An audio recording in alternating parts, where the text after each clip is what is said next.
What's going on, fellow A-plussers? It is I, your host, as always, Adam Perez, back once again with a brand new episode of A-Plus Hero Report, your weekly stop for your Marvel, DC, television, and movie news, going live over on our YouTube page for you guys today, also streaming over on Facebook, and you can definitely go ahead and check us out over on Twitch for you gamers. And just to give you guys a little bit of a channel announcement here, we are actually posting our videos over onto Spotify as of right now. So if you want to go ahead and check us out over on Spotify for our podcast there, you can certainly do so. They actually have audio and video of A-Plus Hero Report. So definitely go ahead and check us out over on Spotify. We actually post over to Anchor. And Anchor winds up throwing our content over to other podcast areas, such as I think maybe even Google Play. We might be up there also, along with Spotify and a couple of other places also. So definitely outreaching as much as we possibly can to go ahead and draw a much bigger audience, guys. So thank you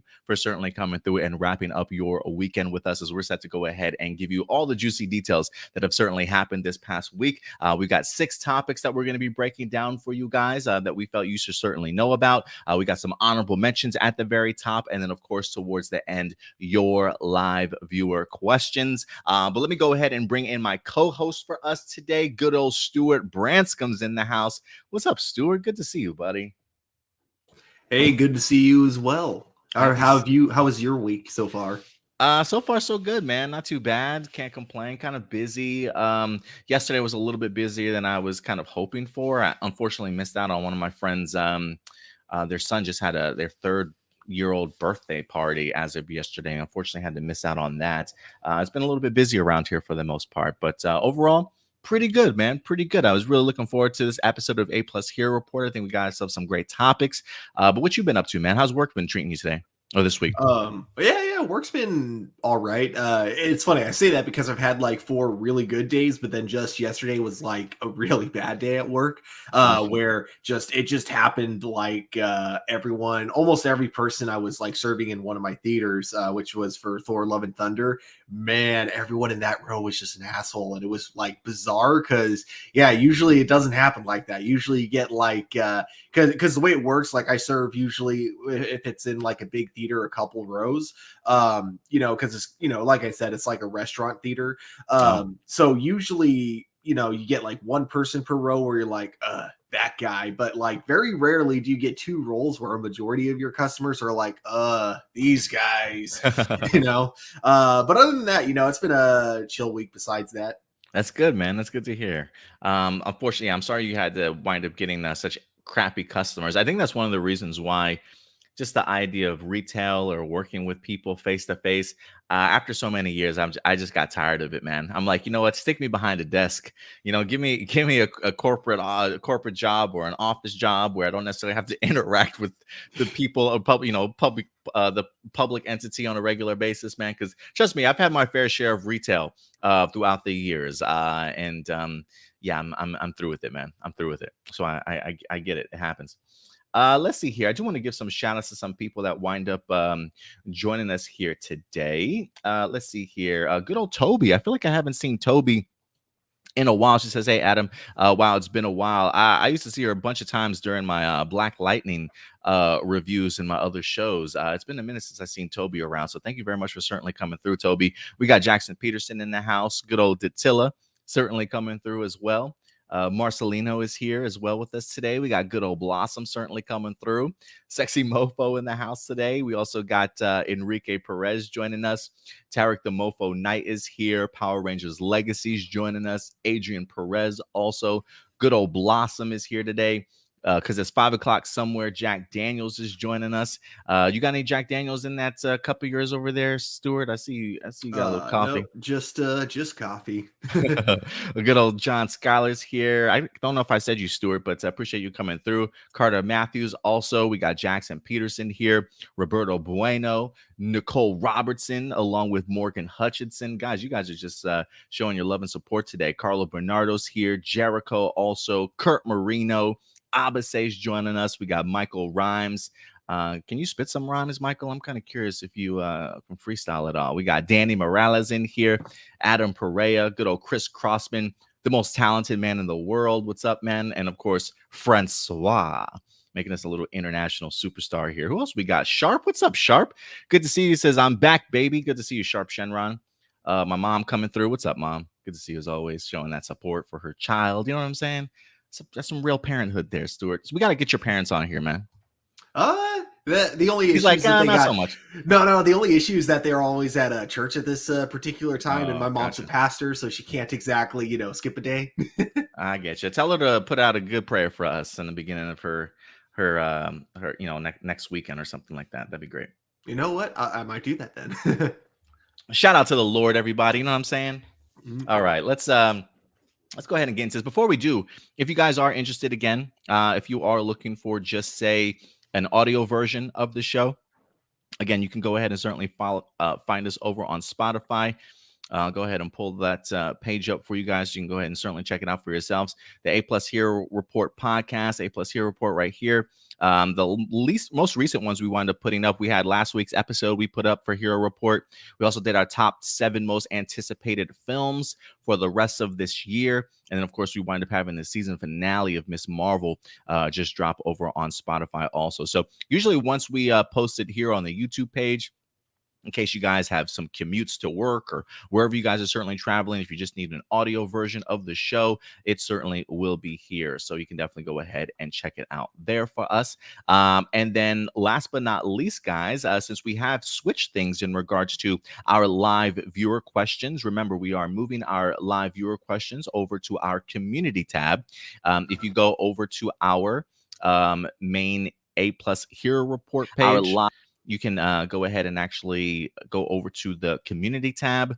And we actually will be posting every Wednesday the live viewer question section to go ahead and submit your questions over. And you can submit them all throughout the remainder of the week. As you see, we've got 22 questions that have been submitted so far, guys. So again, if you haven't submitted your questions, go over to the A Plus Hero Report page, click on the community tab, and it will always be there beginning on Wednesdays. So definitely go ahead and look out for that. We'll see how that works out, Stuart. This is perfect though with us being on Spotify because I'm constantly like, telling my coworkers and stuff about our show, but I'm always describing it as a podcast. So they're always like, "Oh, cool. Are you guys on Spotify, iTunes? Where can I find you?" And then I'm kind of like, "Okay, well, maybe technically it's a vlog, but we call it a podcast because what we do is basically the same thing that you do on a podcast." So now I can actually say it's a podcast that you can find on Spotify. Yeah, A Plus Hero Report. Definitely go ahead and put it in the search bar. It'll definitely pop up for you guys. So definitely go ahead and follow us there. Indy wind up sending us. I guess he tested it out himself.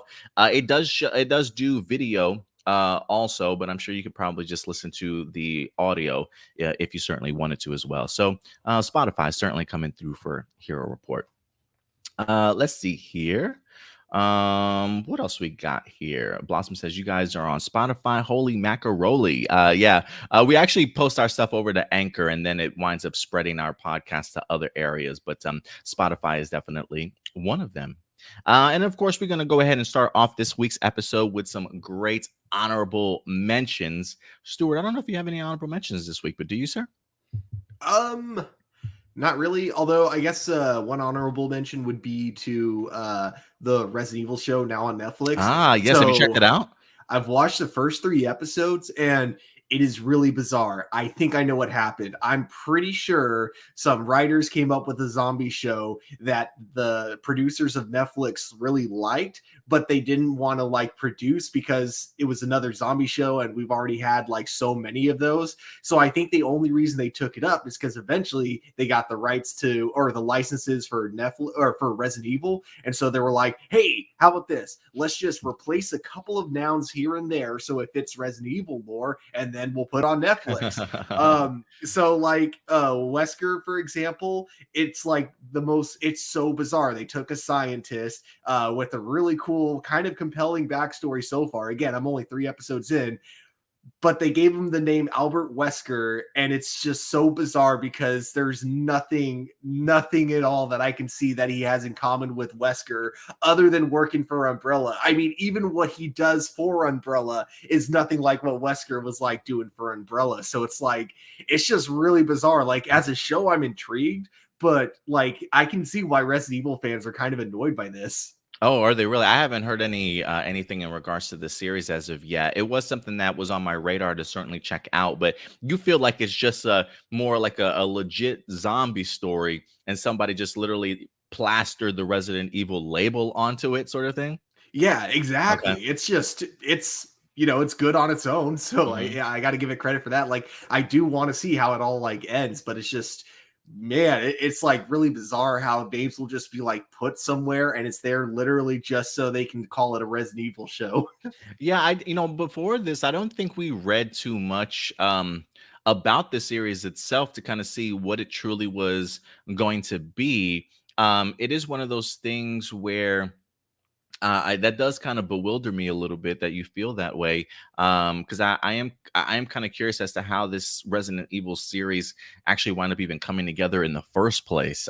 So I guess for me, like, did was it always sort of presented in the sense of like, this is going to be a completely different take on Resident Evil, or we're switching up the origin story a little bit, or did they come out sort of emphasizing like, no, we know we're going to be taking the lore of Resident Evil like it is in the video game and just creating something out of it, but you feel it's completely the other way around? Yeah, I feel Okay. like they had a very original show, and the only way they knew that people would watch it Would if it watch it. yeah, is if it had like a different like name over it. I So gotcha. I yeah. gotcha. I mean, hey man, you might be onto something. Maybe we'll get to the bottom of this Resident Evil series. But thank you so much for bringing that up, man, because I have been wanting to check it out for myself. I was kind of hoping Indy was going to be on the show here today, man. I don't know what happened with him, but he at least posted his honorable mention that he was going to have here. He wound up bringing this up yesterday in the messenger, that there's a rumor going around that Anthony Starr from Amazon, who plays Homelander, is set to go ahead and play Dracula in the MCU. I'm not too familiar in which the site in which Indy wind up getting this from, but I thought it was pretty interesting. One, consider the fact that we haven't really heard too much from the Blade movie in quite some time. We have had no idea in regards to who the villain was certainly going to be. But again, simply take this with a grain of salt. This is simply just a rumor that it looks as though maybe Anthony Starr may be set to go ahead and play Dracula in the MCU. This look, this works for me. I would be open to this. Are there I really like Anthony Starr, especially when it comes to his role as Homelander. I am kind of curious if there might have been bigger roles for Anthony Starr to certainly go ahead and play. But listen, I think when you got Mahershala Ali as Blade, we're rebooting this franchise, if you will. There's definitely a lot of excitement and intrigue. This could be a great spot for Anthony Starr to go ahead and make his MCU debut. What do you think, Stuart? Do you think the Dracula role fits him, considering the anticipation for a movie like Blade, or would you expect him to maybe play a bigger character? So I'm not like super familiar with the Dracula lore within the An Marvel, MCU? Yeah, me either. or yeah, within the Marvel universe. Yeah. Uh, but I can tell you, just like from seeing him in The Boys, like he is like a terrifying actor when he wants to be. Yeah. So I do think that he could definitely pull off a Dracula in the Marvel universe if that's what they wanted for him. Yeah, he could definitely pull it off. No doubt about that. Yeah, definitely Homelander definitely gives me the creepy vibes for sure. He's got that sort of like that creepy smile that he gives you with the Hmm. terrifying eyes. It just makes you know, like, yeah, he just wants to kill me right now. And like, I absolutely love it. I told you the number one thing that I want to see him play, right? Who? As The a actor. reverse flash? Yeah, like I Yeah. think he would be perfect as the Barthon. Yeah, no, I totally agree with you, man. I would love to see him opposite of whoever our new Flash might be at some point in time. But Uh, oh sorry. no, go ahead. On the topic of Marvel like rumored actors, another one, and this is funny because I remember earlier the rumors were almost like the opposite with this actor, but Giancarlo Esposito recently in like part of the Marvel leaks, they're thinking he might be playing Professor Xavier. Ooh, really? Yeah, like at first I thought it was Magneto because I remember when those rumors first That's right. started, like like I want to say like back in 2018 during like Avengers Endgame. Like that was when the rumors started for him playing Magneto, but now it's gone to Professor Xavier. So either way, I think it'd be kind of intriguing to see what they do with it if he joins the MCU. I would love him as Professor X. I think that would be a fantastic casting choice. Listen, this a couple weeks ago when I went to Fan Expo Dallas, um Giancarlo Esposito was there and he had a panel. I have not gotten an opportunity to put the highlights up for that panel as of yet, but I feel like I should, um simply because of the fact that not only is that a rumor that you were mentioning, but I was on comicbook.com this week and they had an article where they said Fantastic Four fans were trying to fan cast their Doctor Doom, and Giancarlo actually came up as somebody's suggestion, which is crazy because I was literally at Fan Expo Dallas, and when I was there, somebody did ask him like, "Hey, if you could play another like an MCU character or DCEU character, who would it be?" These are two separate questions. The first one he said was Doctor Doom. He threw out the idea that he would love to play Doctor Doom, and believe it or not, the other one that he said he would play was the Joker. He said he would love to play the Joker, which I found rather interesting too. I never would have pictured it, but I think this man can do anything that he honestly wanted to, if you ask me. He's like, I don't have to always be the clean, super calm, smartest man in the room villain. I can be crazy too. Yeah, I know, absolutely, absolutely. So yeah, we'll see what happens, but I think those are some great, fan castings for sure. A couple quick other honorable mentions for you guys. We have been talking over the past couple of weeks about the upcoming Predator film, Prey. We did get ourselves a brand new photo of the Predator masked in fog and mystery here, as we don't get full details in regards to what he fully looks like. But I kind of dig the design of the helmet. It feels a little bit more unique than other Predator helmets that I've seen in the past. But considering the time period that this is certainly in, it looks pretty menacing to me, man. I'm really actually looking forward to this Hulu original film in Prey. Before they announced it, or before I saw trailers for it, I had really no interest in it. But the more I see of it, Stuart, I'm kind of intrigued. Yeah, I definitely think the costume design looks really cool. Not just for the Predators, but also for like the like in the trailer for what we see with everyone else, like that the Predators hunting. Absolutely. We also have one of your favorite upcoming movies, or highly anticipated movie, Stuart. Winnie the Pooh is back in the news, and this ain't no bedtime story. Is the catchphrase here for this film, as we wind up getting ourselves an official poster for this upcoming horror flick. For those of you who don't know, the Winnie the Pooh property has in fact sort of hit the public domain. And so at this point, anybody can make a Winnie the Pooh anything, as long as it doesn't resemble too much of what Disney has certainly created. But other than that, have fun with it, and they certainly are, to say the least. So yeah, Winnie the Pooh, Blood and Honey, pretty creepy AF, if you ask me, Stuart. Yeah, I absolutely love it. It's probably going to be a terrible movie, but I don't care. I'm looking forward to this. I love it when people take like properties and do like a complete 180 on them. I would agree, and I do like my obscure horror films. I have a friend, Maggie. She's big into horror movies. She actually is the one that put me onto the movie Dale and Tucker versus Evil, I believe, which Yes. was fantastic. And for some reason, when I look at this poster, I just think to myself, like, man, I think Maggie's gonna love this movie. Like, as horribly bad as it certainly might be, I think just the premise of it alone is fun. Is probably gonna warrant some people just to check it out for themselves. But yeah, definitely creepy. See, sometimes when I rate movies, I have a negative scale to that.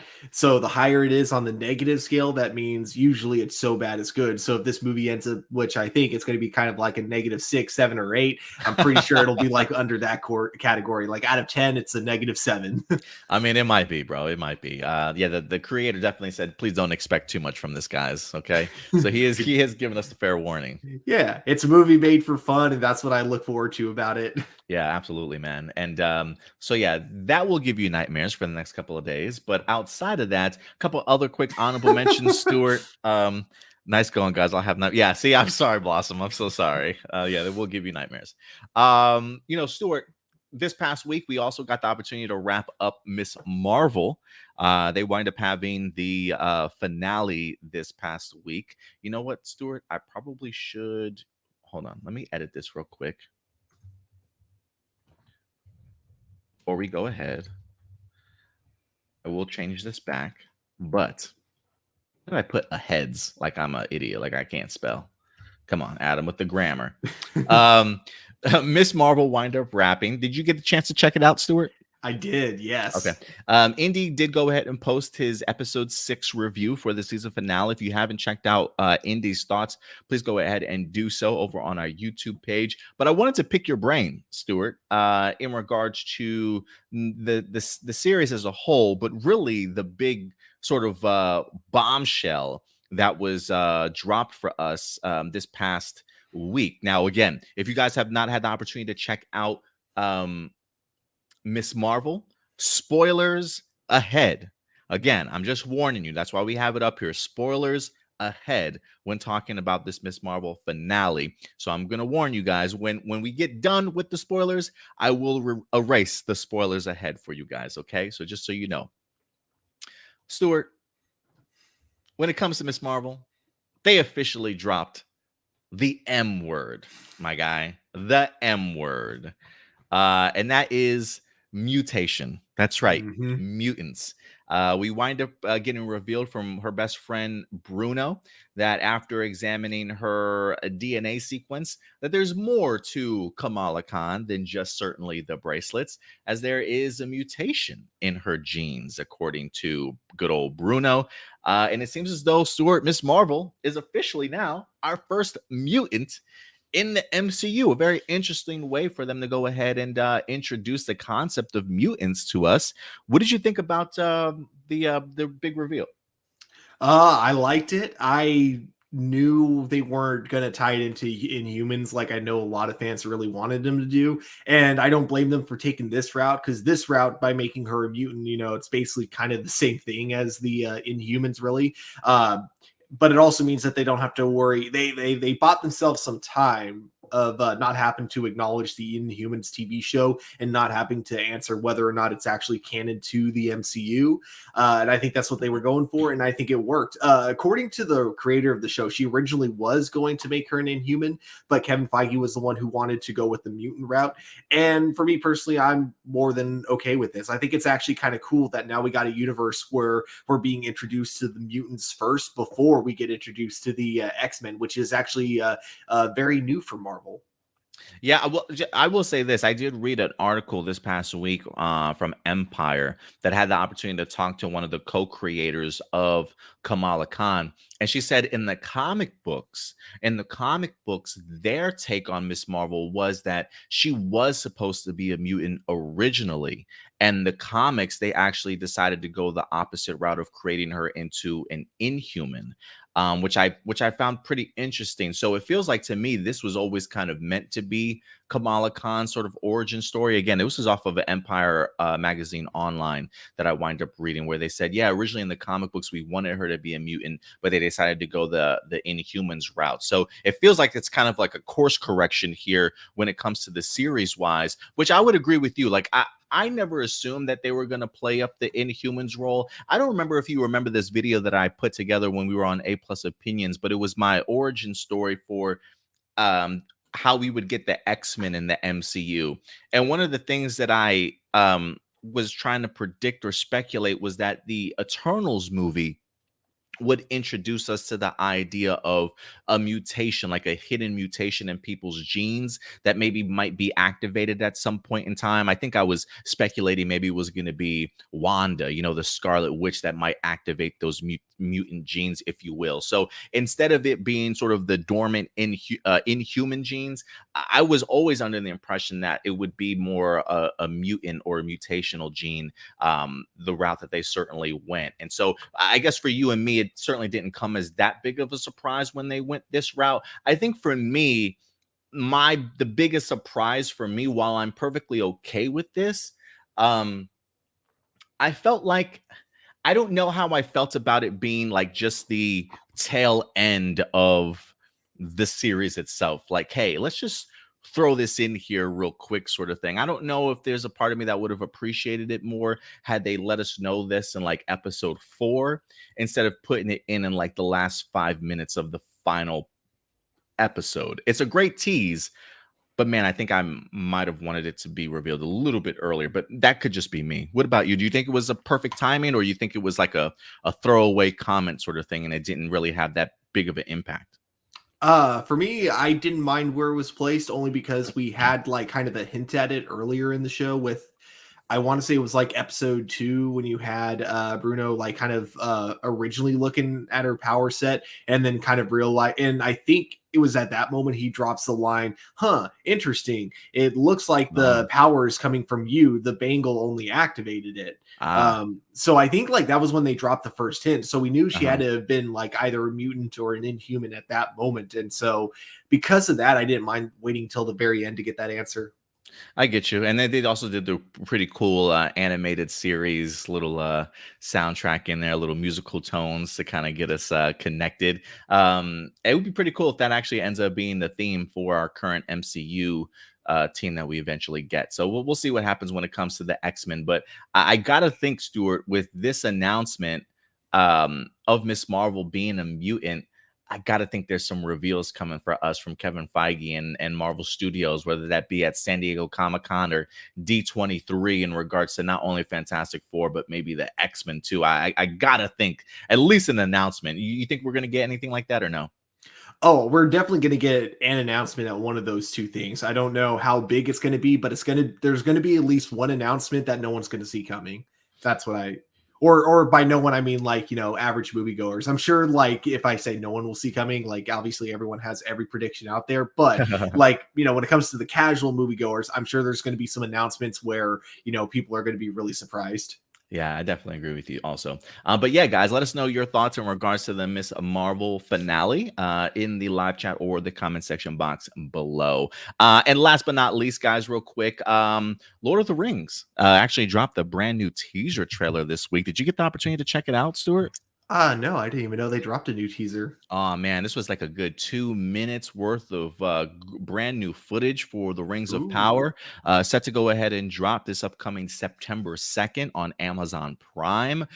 This is probably the best teaser and trailer and look at the series. I personally I had the opportunity of checking out. It really very much focused on the elves. Galadriel was very much front and center, getting the opportunity to showcase not only her warrior side, but also the idea that she's getting these visions of the future and getting the opportunity to see the impending doom that is Sauron and the destruction that's certainly coming to Middle Earth. So it definitely feels like there's a sense of Galadriel either trying to figure out the mystery, trying to find the evil before it certainly even blossoms to where it's at.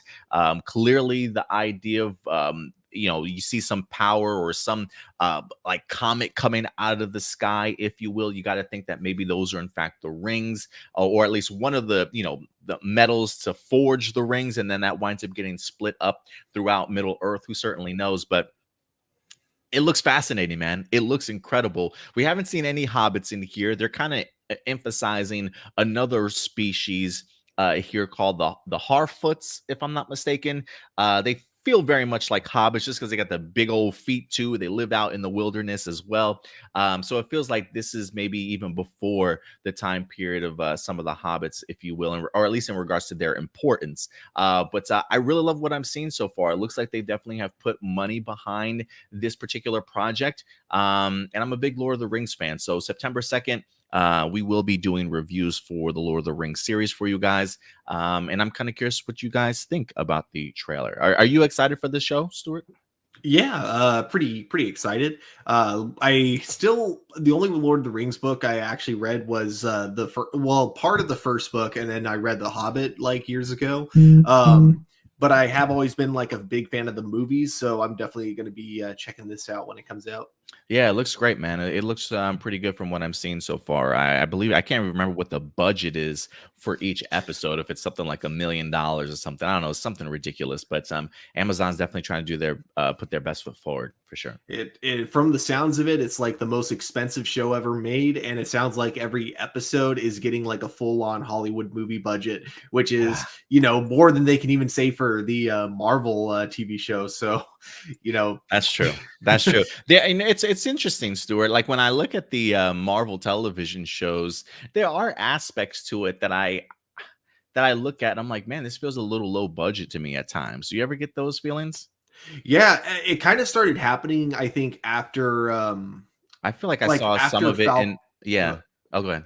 Like, I think it happened after Falcon and the Winter Soldier, because like for WandaVision and Falcon and the Winter Soldier, every episode of those shows felt like it was a full length, or not a full length, but full on movie in terms of its budget. But then, like, I think afterwards, and from what I hear, it might be because of Marvel's very strict deadlines. They haven't been able to Mm, find as many talented, or sorry, that actually came out extremely harsh. They haven't been able to find as many CG artists that are willing to work those type of deadlines, especially when when you're working for Marvel, you got to turn down other jobs as well. So I think they've just been doing, Marvel hasn't been getting like the top tier like CG artists like they used to be getting, and now they kind of have to rely on whoever is going to say yes to the job. They can't be like picky mm. about it, because if you're going to give people a very strict deadline, you can't be picky about who you hire. You got to hire whoever's willing to make those deadlines.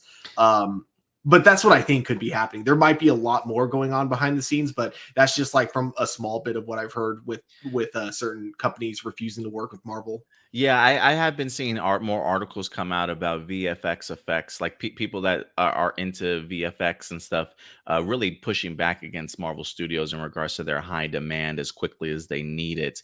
So yeah, I have been hearing inklings of that also. Yeah, because I think there are even moments for me. Moon Knight looks a little bit off at times. Miss Marvel, I thought actually looked pretty good in regards to the special effects wise, but there were definitely some set pieces that I was thinking to myself, like, yeah, this looks like a CW Stargirl budget type of thing, and nothing wrong with how Stargirl is doing it. But I think as a streaming service from Marvel Studios, I think we sometimes maybe expect more. And so when we do get those kind of scenes, it's a little jarring and it's like, man, this feels a little bit low budget at times. But, um, when you're trying to pop out that much content, you know what I'm saying? Like it's going to suffer somewhere. And I do wonder if that's one of the biggest issues MCU has right now with spreading itself kind of thin with all the content that we have. Yeah, But that's what I think too. so we'll definitely see. But overall, I've definitely continued to be enjoying what they've given us so far. But guys, let us know your thoughts again in regards to the Lord of the Rings, Rings of Power teaser trailer. What you guys thought in regards to that? I think L'Oreal did say something. She says, "I so want to understand the world building from Middle Earth. I got to understand world building. I mean, I am an author and illustrator after all. I would definitely read some J.R.R. Some Tolkien stuff for sure." I think I the Silmarillions is the one that's all about the world building, right?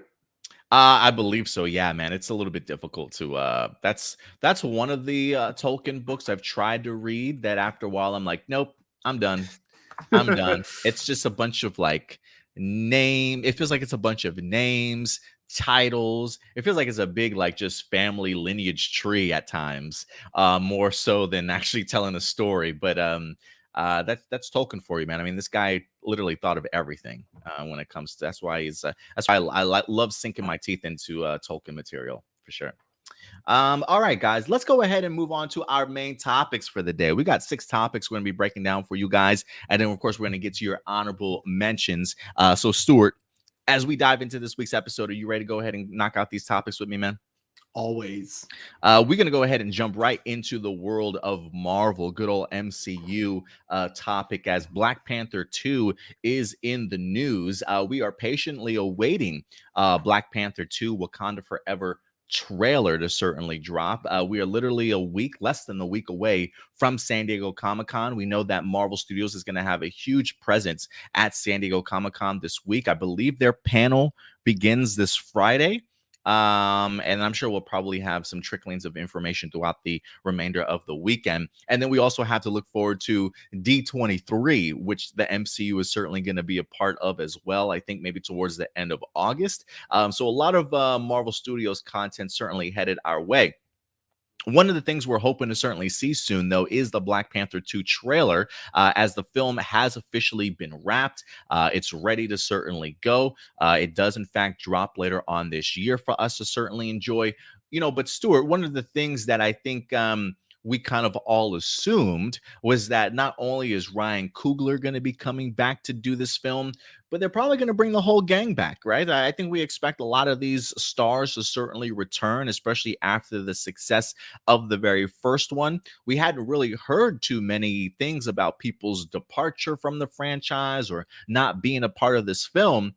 But this week's Stuart, we actually wind up getting ourselves a bit of information that good old Daniel Kaluuya from the first Black Panther is actually not coming back for this film whatsoever. I mean, filming has finished. This movie is ready to go, and we are just now finding out that he's not even going to be in this movie to begin with. So I found that pretty interesting. And I thought we'd go ahead and dive into it a little bit to kind of see what the impact might be. Did we expect him to come back when we honestly think about it a little bit more? So let's go ahead and dive into this article.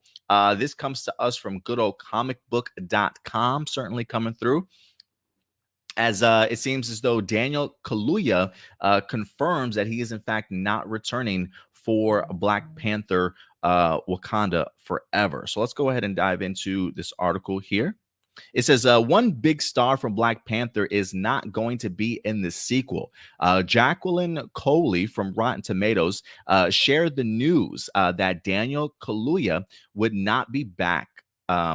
Would not be back, is what she confirmed on Twitter. During an interview for Nope, the Judas and the Black Messiah star shared that they were scheduling conflicts at play when it came to the Marvel sequel. A lot of the cast was assumed to be returned for Ryan Coogler's vast return to Wakanda, but a lot of the actors from the first film have been pressed about their involvement, and until now, it seemed like the band was all back together. Working with Jordan Peele on Nope probably was a huge draw for Kaluuya, as the two teamed up for Get Out back in 2017. Now Black Panther fans are going to wonder if there's any more familiar faces who might not show up for the big celebration in a few short months. And so, yeah, she did go ahead and confirm that over on Twitter. So, yeah, man, Daniel Kaluuya is not coming back, Stuart. I will say this. While I certainly was under the impression that he was going to be in the movie, after seeing the events of Black Panther, I can't remember the name of Daniel's character, unfortunately. I just remember him as Okoye's boyfriend or husband. I can't remember which one it was. But after the events of him literally turning on his people and on his wife, I mean, I think didn't they even fight on screen in the movie also, or she pushed back against him, whatever the case may be. Look, if Okoye is done with you, I guess I shouldn't expect you to come back for Black Panther 2. The idea of him maybe being imprisoned in chains somewhere might have been a pretty cool scene to maybe go to him and speak with him. I think maybe even if, say, Chadwick Boseman was able to return and play T'Challa, I think his relationship, friend wise, with the Daniel Kaluuya's character, maybe they probably would have had some on-screen moments in the second one. So I do wonder if the passing of Chadwick Boseman, writing wise, from a point of view for Ryan Coogler, if they just decided, you know what, if T'Challa, if we're really not going to focus on T'Challa in here, or if Chadwick Boseman's not back, maybe this other character doesn't need to be back, especially after his treacherous ways, turning his back, if you will. So it would have been cool to certainly have him back. I think he's an incredible actor, to certainly say the least. I love him in anything that he does. He was great in Judas and the Messiah, if I remember that, if I remember the title of that movie correctly. But I'm really looking forward to Nope. I think Daniel Kaluuya is going to do incredible in that particular movie. So I'm really glad that he attached himself to another big project, to say the least. But there certainly will be a part of me that definitely will miss him, especially when you know how important Black Panther 2 is, especially towards honoring Chadwick Boseman. It would have been cool to certainly have him in here. But I think from a storytelling point of view and just where his character was in the first movie, to me, it makes sense that he's not going to be in this film. But does this make you feel some type of way, Stuart, knowing that he wasn't going to be in this movie? Do you think it makes sense, or do you think this is not going to be a big deal at the end of the day? I can say this: I'm not super surprised because when you kind of look at Avengers: Infinity War and Avengers: Endgame, he also wasn't in either of those two movies. Good Whereas, like, point. you had like a lot of the other cast and crew from Black Panther like returning for those movies. So like it kind of comes off as like, not trying to say he doesn't enjoy filming it, but Marvel clearly isn't like the biggest priority for him, which I definitely don't blame him for. Most actors, they have their own thing that they're passionate about. So I think with this in particular, when it came to the scheduling conflicts, of course, you're going to choose Nope, which is a movie that you're going to star in, and you have a much bigger part in over Black Panther 2, where you're probably just going to be like, more than likely kind of a very minor role. So I definitely don't blame him for not wanting to return if it meant like, any chance of not being able to be fully committed to another film project. But yeah, so I am kind of sad that he's not coming back, but I don't know, I'm also probably not going to miss him that much because his character didn't really do too much in Black Panther. In fact, like I remember actually being kind of annoyed at the end because he seemed very committed to wanting to live up to like the code, I guess you could say, or just tradition. Because at that point, Killmonger was the official king of Wakanda at that point, so he wanted to serve like his king, and he just kind of stopped when his, again, I don't know if it's just wife or girlfriend, was just kind of like, I serve the true king of Wakanda, and then he's like, okay, fine, you win, I give up. And that was just kind of like, oh well, that's really lame. Yeah, just be able to turn on a dime like that, right? Yeah, exactly. I mean, I don't mind like like when antagonists change their mind or something like that, but when it happens like that fast and there was nothing really that she told you that you didn't already know, when that kind of happens, that's when it annoys me. Well, he immediately realized his ass was going to be sleeping on the couch for like the next 2-3 weeks. So, That he's was like, his that motivation was his to motivation. turn. He's like, all right, you know what, girl? No, you're right. I'll follow you wherever you go, girl. Yeah. So yeah, that's all it was. But yeah, so you're right. I mean, I think I think his departure at the end of the day, I don't know if it'll necessarily amount to much in regards to like, man, we really could have used this character in this movie. You know what I mean? But I would agree with you. I think his decision to go ahead and jump onto Nope was probably the better one for him. One, he's going to be like he's going to be lead or co-lead in that film. He already has made a fantastic movie with Jordan Peele in Get Out also. I kind of always appreciate when you've got these big up and coming sort of directors, or these, maybe Jordan Peele's already there in some people's eyes, that attach themselves or have actors that attach themselves to them, right? Like I think Christopher Nolan kind of reminds me of that too. Like Michael Caine is almost like in every damn Christopher Nolan movie that there is. He loves him some Leonardo DiCaprio from time to time. Like there's just staples that some directors like to bring in these actors. And for me, the Daniel Kaluuya and Jordan Peele combination is a really, really good one. So yeah, I totally agree with you. I love seeing him continue to back his friend Jordan Peele and be attached to that film. So you're right. Go where the money's at, Stuart. You're Yeah. going to have a much bigger role in this and Nope than you were in Black Panther 2. So, but we'll see. Again, we're really looking forward to Wakanda Forever regardless. And once a trailer officially drops, we'll definitely go ahead and let you guys know. San Diego Comic-Con begins this Thursday, the 21st, through the weekend on Sunday, the 24th. So if you are looking for your San Diego Comic-Con coverage, A Plus Hero Report is definitely the place for you guys. Hit that subscribe button and definitely follow us over on Facebook. Facebook, we're going to keep you posted on a ton of news throughout the week.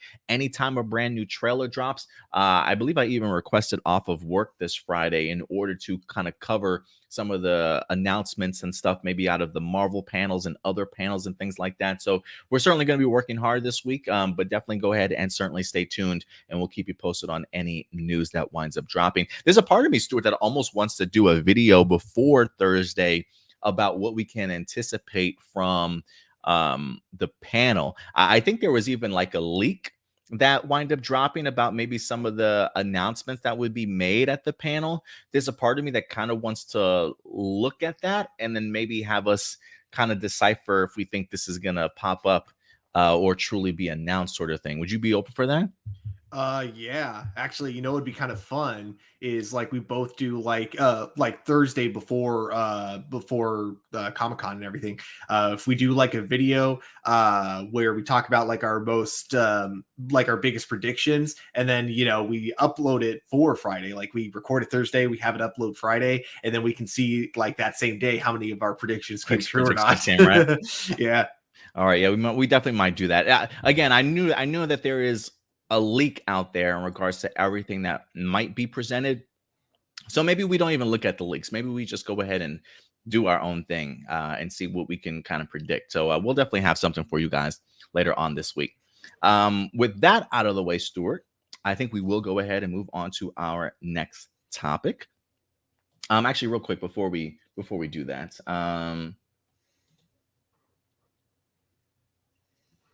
I just want to go ahead. Good old Blossom says R.I.P. Chadwick.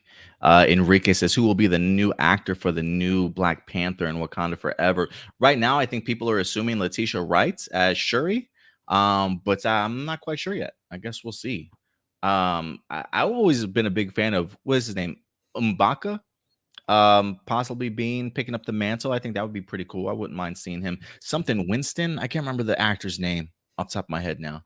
But M'Baka, I think, would be another good selection too. Yeah, Winston Duke.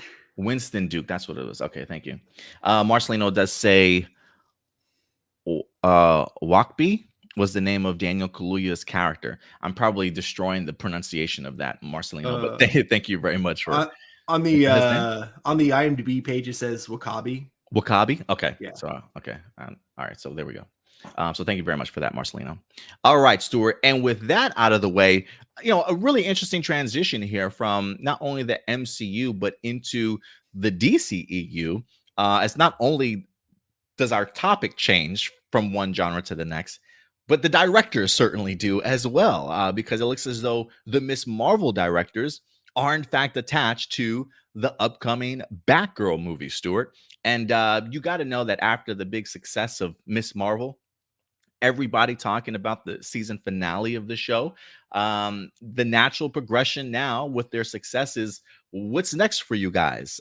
What's your impact going to be like on another character in here in the sense of Batgirl? And I thought it was pretty interesting that the directors came out this week to talk a little bit about it, to really let us know just how different and distinctive each of these characters will certainly be. So if you enjoyed Miss Marvel, or you were under the impression that what you get in Miss Marvel is certainly going to be the same thing that you get when it comes to Batgirl, the directors certainly have a different story for you. So let's go ahead and dive into this and see exactly what this Batgirl film is going to turn out to be like. This actually comes to us from slashfilm.com.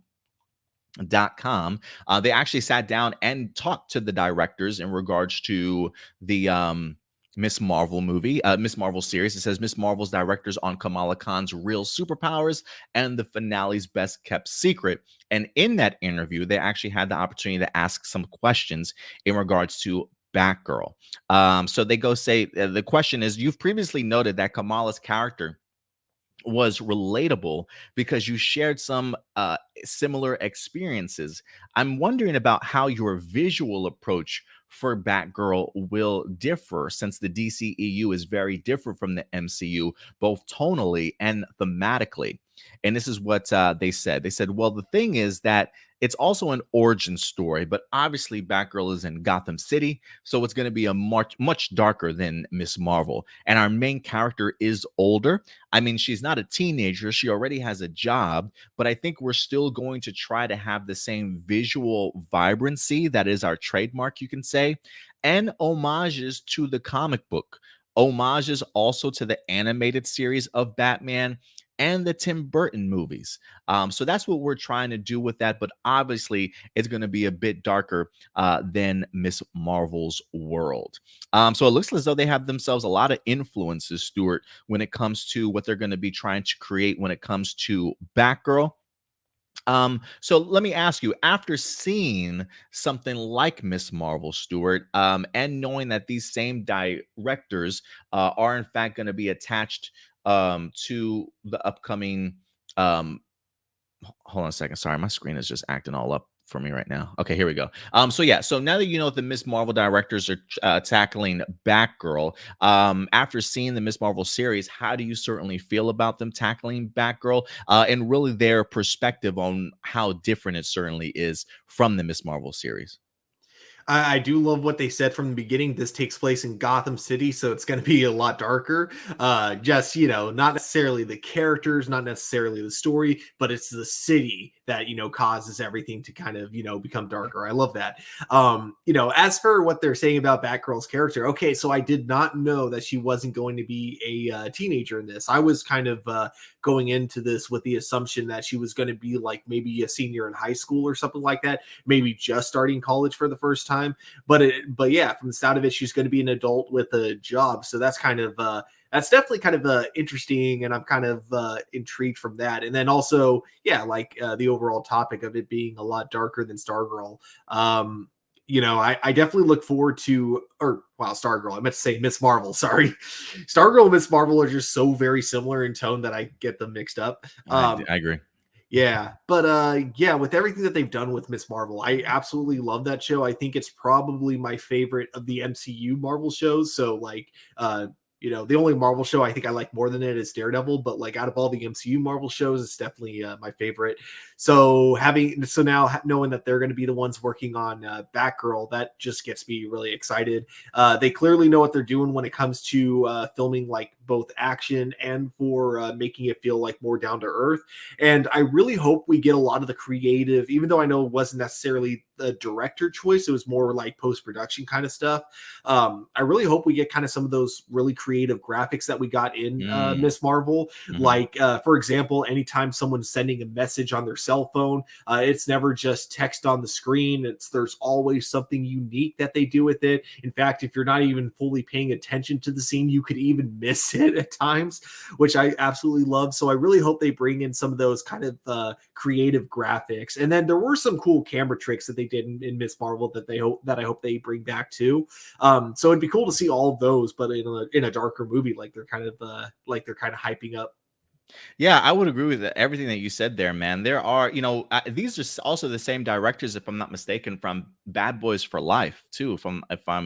If I'm mistaken, I believe they did Bad Boys for Life also. So, like for me, this just kind of really shows me just their range in which, in like anything that they can certainly tackle.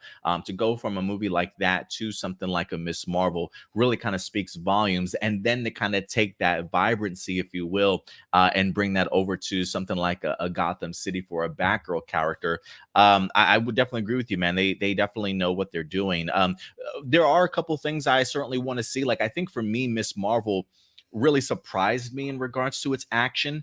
I thought they did a really great job in the fight choreography and really enhancing what Kamala Khan can do and making it look great on screen. And so if they can keep up that same sort of fight choreography, but for something as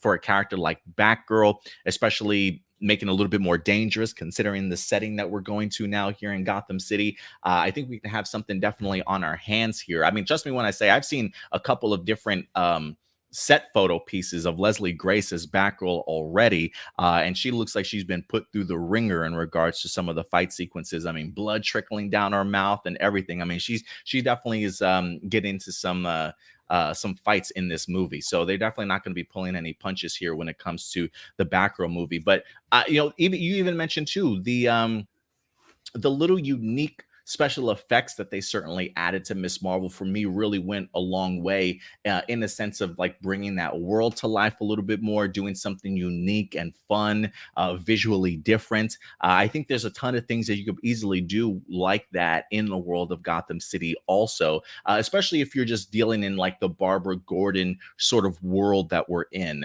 especially if it's going to be an origin story.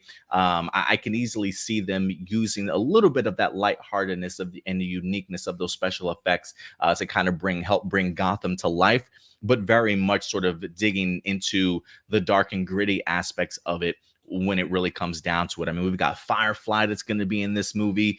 We know that J.K. Simmons is coming back as Commissioner Gordon to play Leslie Grace's dad. Also, we also got ourselves Michael Keaton that's going to be in here. That feels very much like that veteran presence. You know, I don't know if he's the one that's necessarily training Barbara to be this new vigilante in Batgirl. But I really dig the vibes that we could certainly be getting from here. And I will say this too. I think they did a great job in regards to a lot of supporting characters in Miss Marvel too, making everybody feel like they certainly deserve to be in that series. So I think they're going to do a great job with a lot of supporting cast too when it comes to this Batgirl movie. But I'm loving everything that they're saying in regards to this. And if they can bring Miss Marvel to life in the way that they did for the MCU, I think all hands are on deck, and they know exactly what they're doing when it comes to Batgirl in the DCEU. So I'm really looking forward to this movie. But I will say this, Stuart, this movie, we are still waiting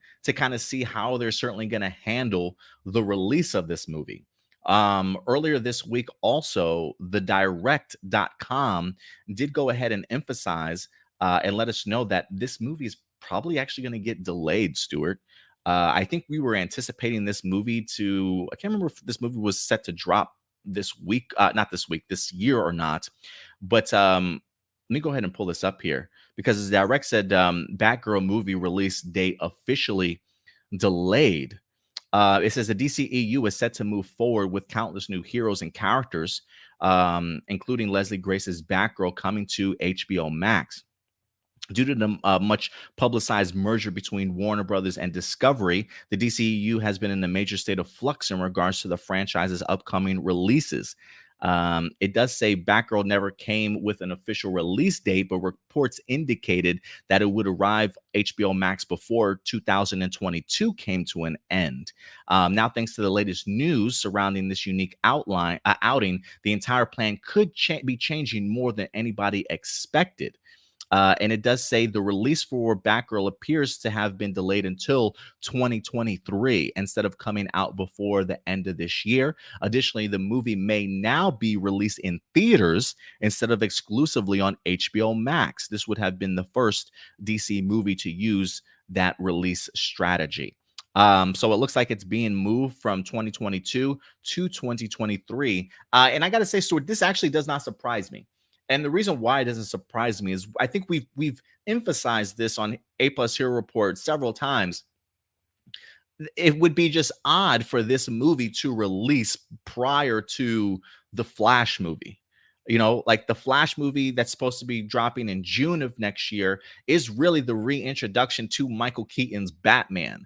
That's how he winds up getting into this current DCEU world of ours.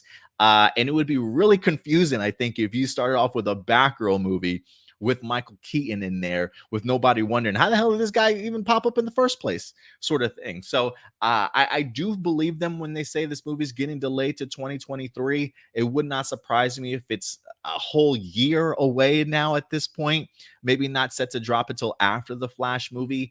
And the idea of it going to theaters certainly makes sense to me. I mean, you've got Michael Keaton, it's freaking Batgirl, a Batman property. These are the type of properties that belong in the theaters. So to me, it would certainly make sense. Is that what you're thinking about in regards to why they're possibly delaying this, or do you think there are other reasons? Uh, I think that's definitely a major factor. I think the other one too is that yeah, originally when they wanted to release it on HBO Max, it really didn't matter when they did it because no matter what, people would probably see it. I don't think it would affect the numbers too much. But if you're releasing it in theaters, it's going to affect the numbers greatly depending on what date you choose. So there's probably no date like this year that they could do that would make money. So I think for multiple reasons, one of them, like you said, the Flash movie being the big one, it making a lot more sense to release that movie first because that's going to explain why you have a different Commissioner Gordon and a different Batman, but in the same universe, even though they were never connected before. I feel like the Flash movie is supposed to answer that. So to have this come out before that Flash movie would have been really bizarre for casual audiences. Yeah, no, I totally agree with you there, man. So we'll definitely go ahead and keep you guys posted in regards to it. Again, no official release date set, but they are emphasizing 2023 with the idea of it going from HBO Max to the theaters. And I think just based off of how the box office has truly been recently, especially with superhero movies, it definitely would make sense for them to want to go ahead and change that course. They wind up doing that with Blue Beetle. It certainly makes sense for a character like Batgirl also, but we'll definitely go ahead and keep you guys posted in regards to more Batgirl information. Good old Yusai. What's up, Yusai? He says, I love Miss Marvel. I am, however, tired of the 6-episode structure of Disney Plus shows, and I'm in a vocal majority of this. Make the episodes longer if it's only 6, or go back to WandaVision's 9.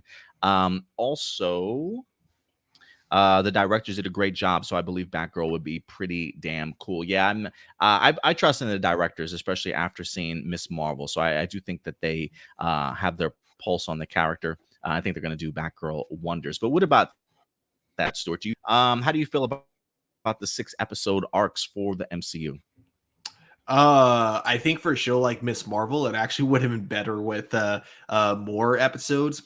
And specifically because I feel like the way it's formatted, I feel like you could have had some really cool standalone episodes. I know people usually hate the word filler, but it's not always a bad thing as long as the filler episodes are good. And I feel like they could have had some really fun standalone adventures with these characters that I would have loved to have seen take place between the plot relevant episodes. Yeah, no, I would agree with you too. I'm kind of all over the place when it comes to how I feel about the 6-episode arcs. There are times when people I did read this article that some director, I think it was the showrunner for The Boys. He recently dropped an article, I think we posted on our Facebook page, where he's kind of pissed off at showrunners and people that emphasize, hey, we're just making a 6-hour movie for you guys instead of a 6-episode show, right? And he says, stop lying to them. He says, you're not making a 6-hour movie. His argument is pretty much that the way you tackle a TV series is significantly different from that of a movie, Like when you watch The Boys, even though they do have longer episodes, their structure is vastly different than I think what we've seen in some of the MCU shows. Like for me, and this kind of almost goes back to Book of Boba Fett and even Obi-Wan Kenobi, the sense that a lot of these scripts feel like they were initially movies that are now just being expanded upon and sort of stretched out to where we're not really getting a 6-hour movie per se, as we're just getting a 2.5-hour movie that just feels like it's 6 hours long is what it feels like to me Yeah. at times. So I don't mind the structure as long as each episode you're bringing it, like if each episode has its own full-fledged beginning, middle, and end, or has a decent amount of stuff for us to sink our teeth into. But I don't necessarily feel like it's always the case in every MCU or any show that kind of presents itself as a 6-hour movie type of thing. You understand what I'm trying to say or get at type of thing? Any Yeah. pushback? Yeah, no, I mean, I would agree with that. I feel like Yeah, a lot of the Marvel shows that are like 6 episodes long really do feel like kind of padded out movies. But like, I don't know. I feel like a show like Miss Marvel didn't have to. I feel like you could have taken that exact plot and just filled in like a couple of episodes in between them. That, again, like with standalone plots, like plots that don't necessarily have to like branch out or anything like that. But just kind of help us learn more about some of the characters a little bit. And yeah, Yeah, no, I would agree. And I going back to what you said about the 9 episode arc, I would be completely cool with that yeah, also, stretching it out a little bit more. But again, that's with the mindset of, hey, we're creating ourselves a series, yeah. not a movie that we're trying to stretch out and turn into a 6 movie. No, like if you're going to come with 9 episodes, you make sure it's, I guess, technically in the structure that you would in regards to a TV series instead of trying to create a movie into a series. I think that's probably the better approach. And I give Ms. Marvel this credit. It's the only it definitely feels like it was a TV series. Like every episode feels very structured like a show, with very stand with like individual, like, beginning, middles, and ends for each episode. Whereas like, kind of like what we brought up with Obi-Wan and Book of Boba, those ones do feel like, just one movie. Even though episodes have a beginning, middle, and end, it feels like very little happens with that beginning, middle, and end, because you're taking a Absolutely. part of a movie that would normally be like 2 or 3 scenes and you're making a full episode out of it. Yeah, absolutely. So yeah, it may not necessarily be every series, but when it happens, I think you can definitely tell for sure. Yeah. But yeah, guys, go ahead and certainly let us know your thoughts in regards to the upcoming Batgirl movie. After the success of Miss Marvel and those directors, does this give you even more reason to be hyped for the Batgirl movie? Go ahead and let us know your thoughts in the live chat or the comment section box below. I want to see like a scene where Brandon Fraser is fully suited up as the Firefly, and then maybe one of his goons is just like, "Wow, you look like a robot, man." Oh no. Oh, great little Doom Patrol reference. I love it, man. That'd be great. Marcelino did ask if Brandon Fraser's Firefly survives. Do you think we can get the suit that resembles something from the cartoons and video games in future sequels? Um, what do you think, Stuart? I don't think so. I feel like Firefly can be a one-off, but um, I don't know. I wonder if there are bigger Batgirl villains to tackle, or would you even be open to bringing Firefly back? It's hard to say because I don't know how Yeah, they're going to do him in this movie. If I really enjoy him, then I hope so. But true. like as of now, like I don't know. I'm looking at some of the photos and they seem like, somewhat they seem pretty accurate to the comics. Obviously, he doesn't have a jetpack, but he has this flamethrower and then the gas mask, of course, which I think are kind of the more essential things that you need. I don't necessarily think Firefly needs a jetpack. In fact, wait, does he have a jetpack in the comics? I Uh, don't remember. I think so. Marcelino does say complete with a jetpack, wings, and a high tech flamethrower. So yeah, the jetpack is definitely in there. It kind of reminds me too a little bit of just thinking of like the Gotham version of Firefly from the Fox show that they had a few years back. I kind of dug the that suit also. You know what's funny? I would say that this resembles Firefly, Brandon Fraser's Firefly. It resembles the comic book Firefly the same way Michael Keaton's Vulture resembled Vulture in the Spider-Man comic Oh books. yeah, Like they yeah. definitely do a lot to make it look like it's a lot more homemade and like something that anyone could actually just make in their backyard. But I still like it.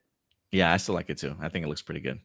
All right, guys, from one DCEU story to another, and this was one that I thought was just kind of fun, Stuart, that I wanted to go ahead and add here, because I believe this week, if not already, I believe the upcoming movie League of Super Pets is certainly out. I believe that they started doing like a red carpet premiere and things like that, talking to some of the voice actors for that upcoming DC animated film League of Super Pets. And one of the actors that they wind up interviewing on the red carpet was good old Keanu Reeves himself, who, believe it or not, is actually playing or voicing the Batman character from the Justice League in this particular movie. But I found it pretty interesting when they actually sat down and interviewed him, Stuart. Something else that Keanu Reeves decided to go ahead and throw out there. And I wanted to go ahead and get your take on this also. So let's go ahead and break this down. This actually comes to us from comicbook.com, saying that Keanu Reeves, he opened up recently saying that he's down to play an older Batman one day. Now, I did watch the interview from this. It says that actor told Extra that playing the character's always been a dream, and he's open to playing an older version of the character in the future. He says it's always been a dream. He says Pattinson's got Batman right now, and he's doing awesome. Maybe down the road, maybe when they need an older Batman, is what he wind up saying. Now, when I watched the interview, I don't want to say it's completely jokingly, but he is at least laughing a little bit when this is kind of presented to him, right? Like he's already technically he points out the fact that, hey, listen, I'm already kind of playing Batman as it is, right? Like this is my Batman role. But, if there is an opportunity, he does mention something along the lines of it's been a dream, it is a dream to go ahead and play that role at some point in time.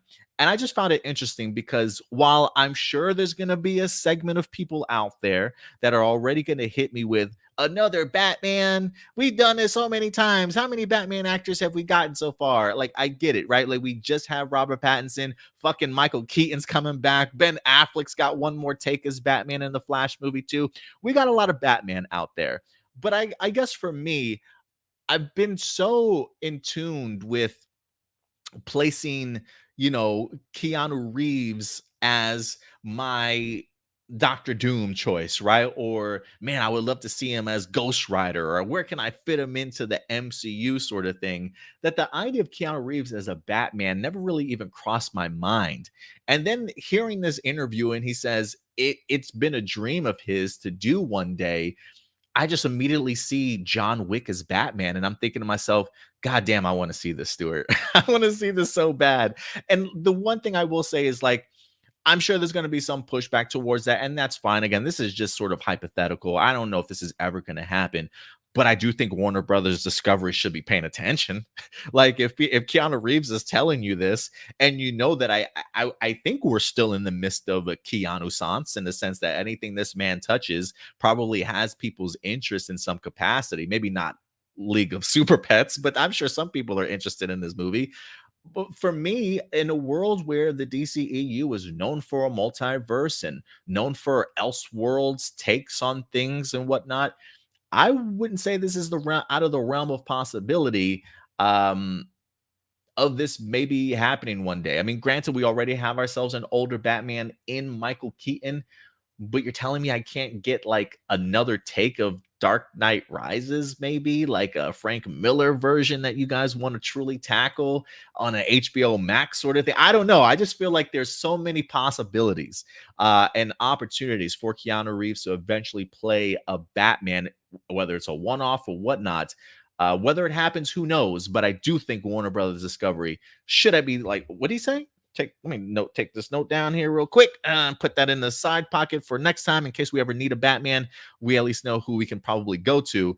Let me throw this over to you, Stuart. He's already playing Batman in League of Super Pets as a voice actor. This feels very much like a stretch. Are you tired of the who can be the next Batman talk? And if not, how do you feel about the idea of Keanu Reeves at some point in time? I mean, DC at this point has kind of showed that they are more interested in like Elseworld storylines than they are just doing one continuous universe. So, why not?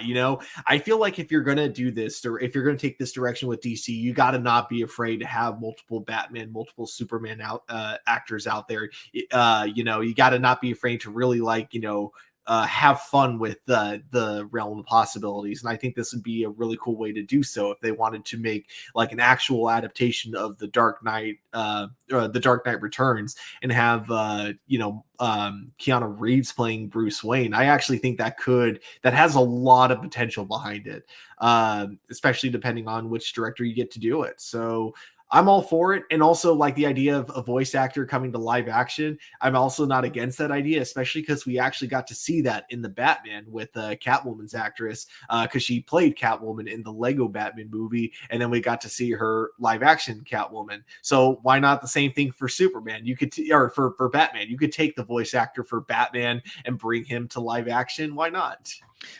You're absolutely right. We are getting to that point where a lot of the voice actors that are playing these characters are getting their opportunities now in live action from time to time. I think something like that would be really great. And look, for some reason, when I think of Dark Knight Returns now, like give me a great script. Keanu as as Batman. Maybe we'll even have ourselves a Carrie Kelly Robin. But I was thinking in the sense of, can I get the director from like Sin City? Give me like a black and white sort of Keanu Reeves as Batman Dark Knight Returns movie with a solid script. Yeah, man, I'd be all over that. In the aesthetics of a Sin City. Yeah, I love that black and white look. That would Let's see. be, oh my god, especially if they really wanted to be creative with it and have some fun set designs. They could have it take place the year that the comic book came out, which I believe that came out in like the 80s, right? The comic book itself, something tells me 90s, but I could be wrong, bro. Nice. I could be wrong. We might have to look it up. While you do that, I will say Yusai says so many Batman, but we can't get another iconic character that had an amazing actor unfortunately pass in only his one outing and having a live action version of him in T'Challa. That annoys me. Well, because like with Marvel, they're keeping everything contained into one universe, whereas like DC is kind of more interested in expanding into multiple universes. Uh, but 1986. Okay. For That was the year for Dark Dark Knight Knight Returns. Returns. Okay. Yeah, yeah. Awesome. Let's see here. All right, guys. But yeah, let's go ahead and know your thoughts. You might be tired of hearing another Batman. But again, this is just something that Keanu Reeves kind of threw out, and I thought it'd be pretty interesting to go ahead and certainly talk about. I do think that there are other roles I would prefer to certainly see him in first. But the idea of Keanu Reeves as Batman, especially after seeing what he's been able to do in John Wick, I feel like that would be a great casting choice at some time down the road. But we'll definitely see what happens, especially with the DCEU kind of being in flux at this moment. Like, I still want to see Michael Keaton play this role for quite some time. I mean, I know that he's kind of being sort of the one to help train and bring up Batgirl in this new DCEU. But I wouldn't mind seeing him also create like a Batman Beyond. I can't remember the main character from Batman Beyond's name. But I wouldn't mind him seeing maybe passing on his mantle to somebody else too. I think that'd be pretty cool. Marcelino does say, what if Keanu Reeves is a secret actor to play Batman on Gotham Knights? It would be bad and an insult to Keanu Reeves, but I would want to see where it goes. Oh man, that reminds me. I should have done this as my honorable mention. Did you hear like about the supposed David Ramsey interview?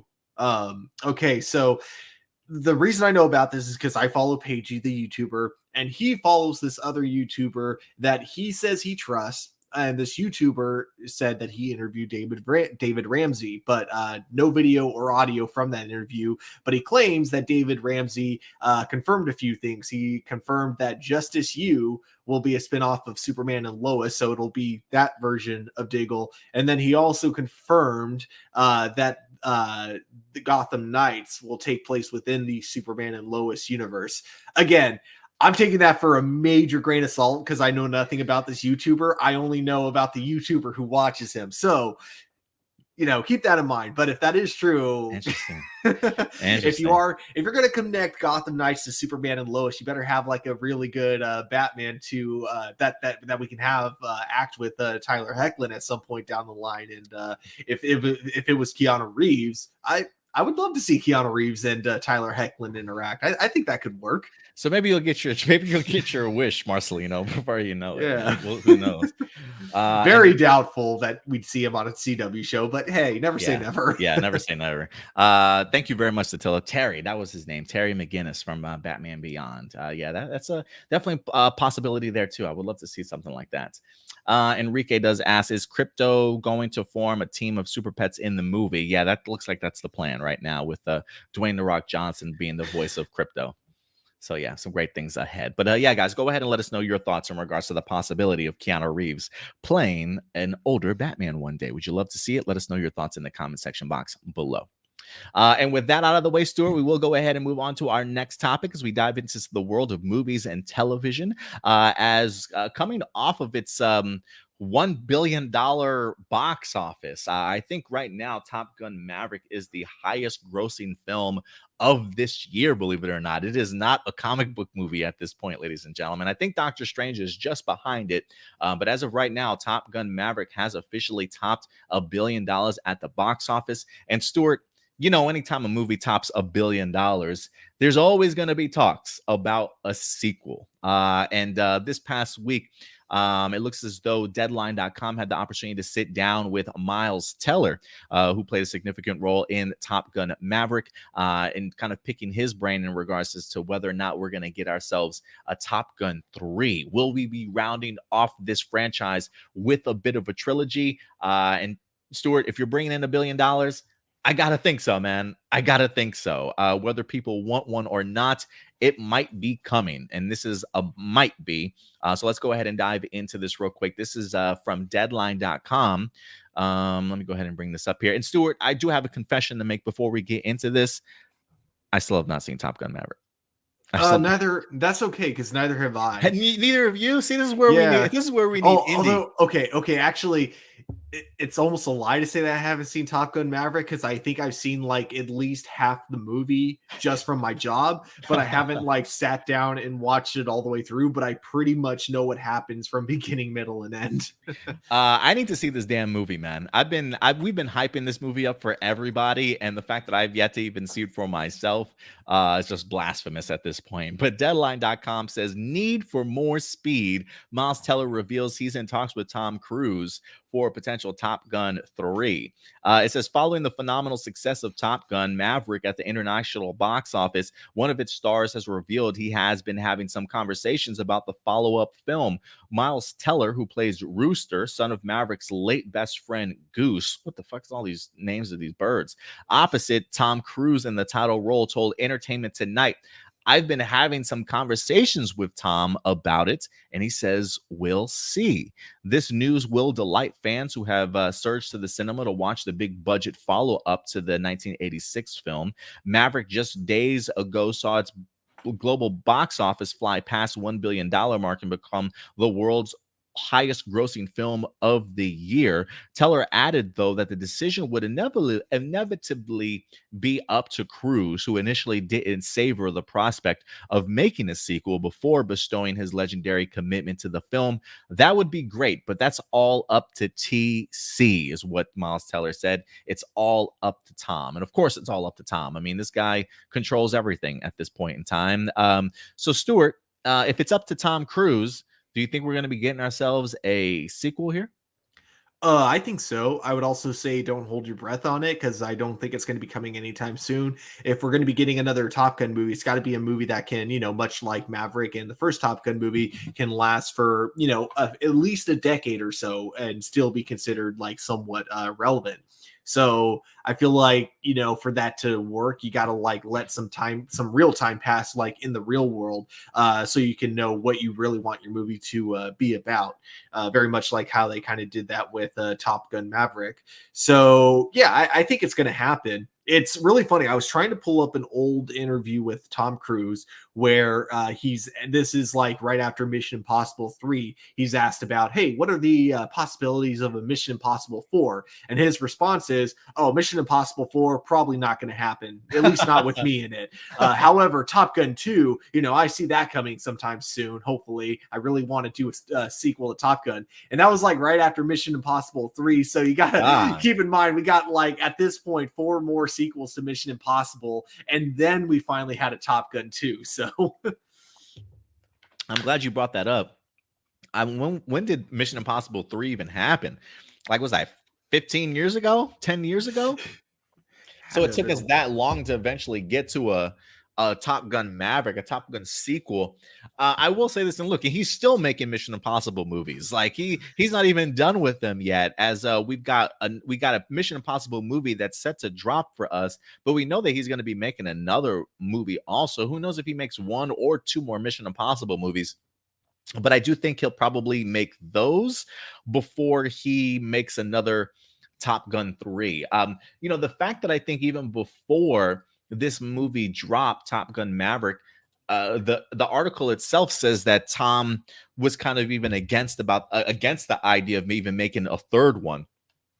But the fact that now that Tom Cruise is even talking to Miles Teller about the idea of potentially a third one, the box office certainly speaks. But I will say this: I don't believe Tom Cruise is the type of person that will just put a sequel out just for the sake of a sequel being there. I think I am in agreement with you that if we do get a Top Gun 3, it's probably going to be a few years out. I wouldn't be surprised if it's like another 4 or 5 years. I don't know if we'll go so far as to 10. I mean, look, Tom Cruise is getting older, even though he's, I don't know what type of science voodoo he's currently on to continue to make himself look so incredibly great. There's a countless photos I've seen of Tom Cruise. Like, he carries around this black uh backpack. Have you seen those images, Stuart? I don't think so. People have been wondering, like, what is in Tom Cruise's backpack? Like, the guy clutches onto it wherever he goes. It's probably his anti-aging chemicals that he uses to make himself just age incredibly well and just stay alive forever. At this point, who knows when he's going to make another one? But this man can do anything he puts his mind to certainly say the least. But I think we probably have one or two more Mission Impossible movies that he'll probably tackle in order to go ahead and wrap up his time on that.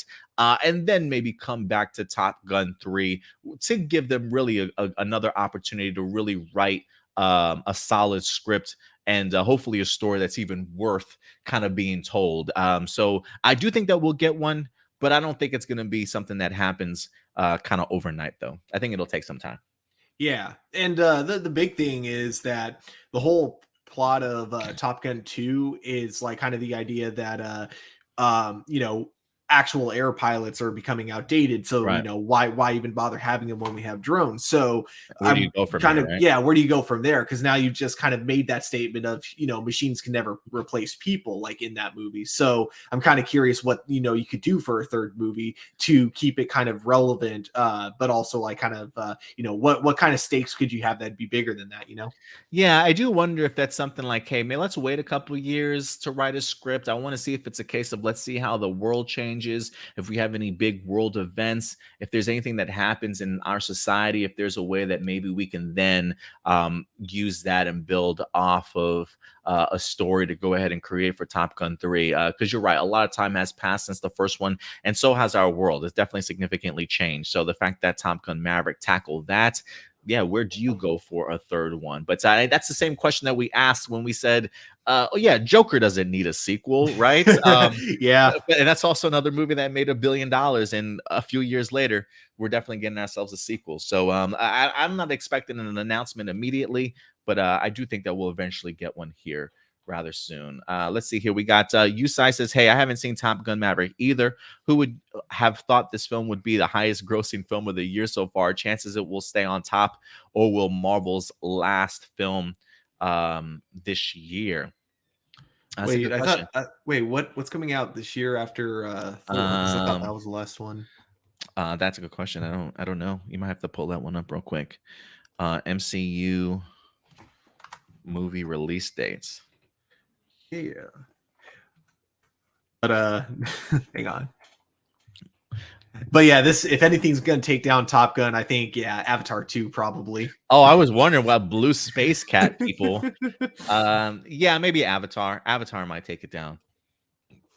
Let me see. Datilla says, I've never seen Top Gun, but I have seen Hot Shots, which parodies Top Gun. Is that the Charlie Sheen movie, right? Yep. We actually, okay, so one of the coolest things about my I movie used to watch theater that is a we lot. have like a bunch of pre-shows, and one of the things we play in our pre-show for Top Gun, this is what's cool about it. All the pre-shows are like specially like made for each individual movie. So we play the trailer for Hot Shots during the pre-shows of Top Gun.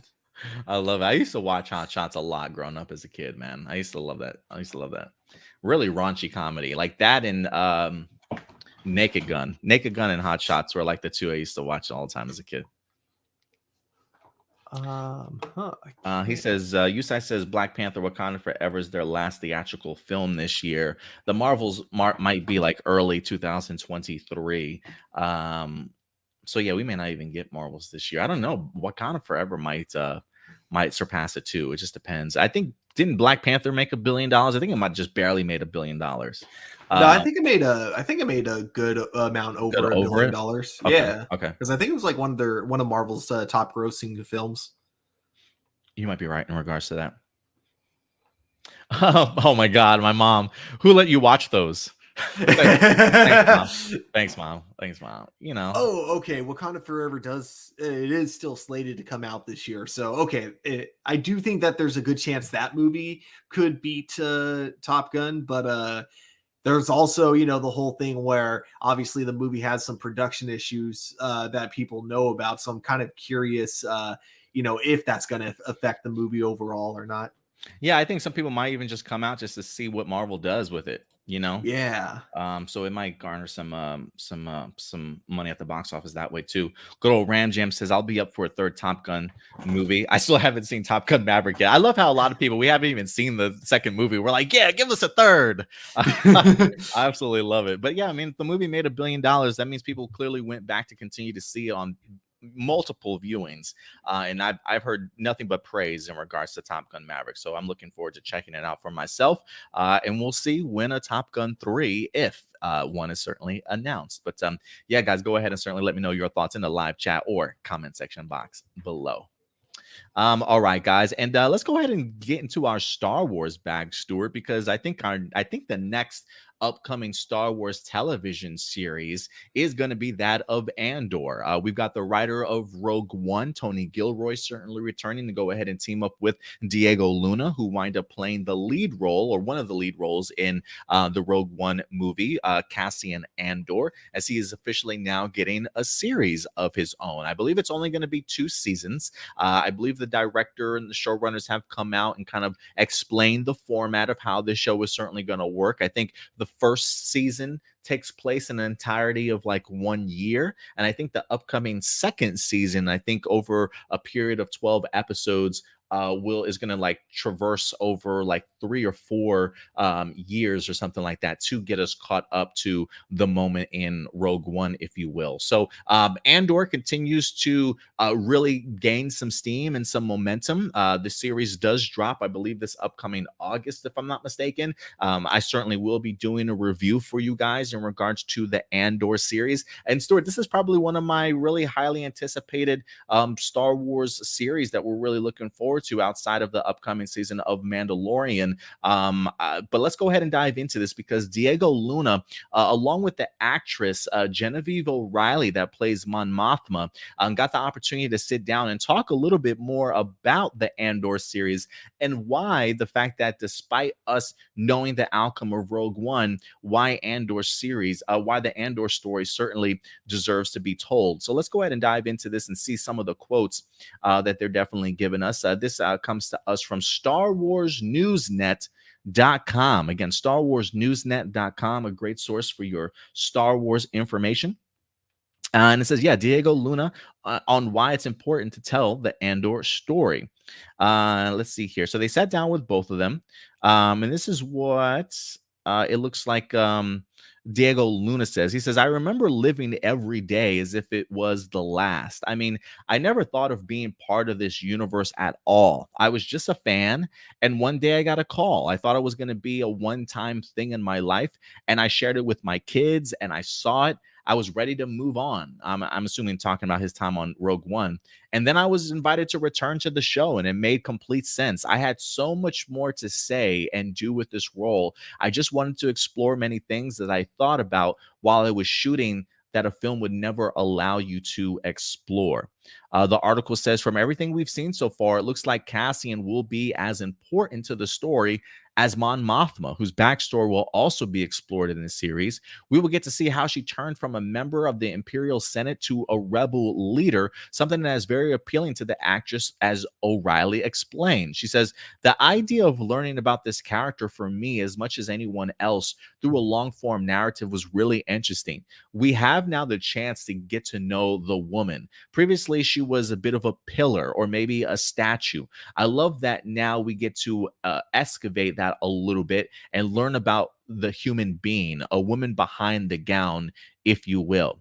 Luna also added that despite the title, this is not a character study, but rather more of an ensemble series. In addition, what the hell? Eh, There we go. In addition to exploring Andor's character, we will get to see the grittier aspects of the rebellion from the inside and how hopeless it was before the Battle of Yavin. He says, even though it's called Andor, it's about a revolution, it's an ensemble, it's about a group of people, it's about community. You'll have the chance to meet many characters you don't know and visit places you don't know existed in this galaxy. Behind everyone that has brought change, there's a story, there's a reason. And I just love that now we have 12 episodes to tell that story. And Stuart, I will say this, the idea of a 12 episode show really excites me. And I think this feels more like, if anything, to me, the idea that this series not only has a plan, but it certainly knows where it's going. Like, nobody's sitting here voicing the idea of like, this is a movie turned into a series for 12 episodes. Like, no, this is supposed to be and focused on very much as a 12 episode series. So the idea of bringing Tony Gilroy back to go ahead and tackle this show lets me know that the same vibes and the same quality of content, whether that be dialogue, character arcs, is going to be there very much like it was from the movie itself, and just explored very much in the television fashion. And so the fact that we get to not only see Andor, but other people from the rebellion, I can see some people maybe having pushback like they did when it comes to Boba Fett or Obi-Wan.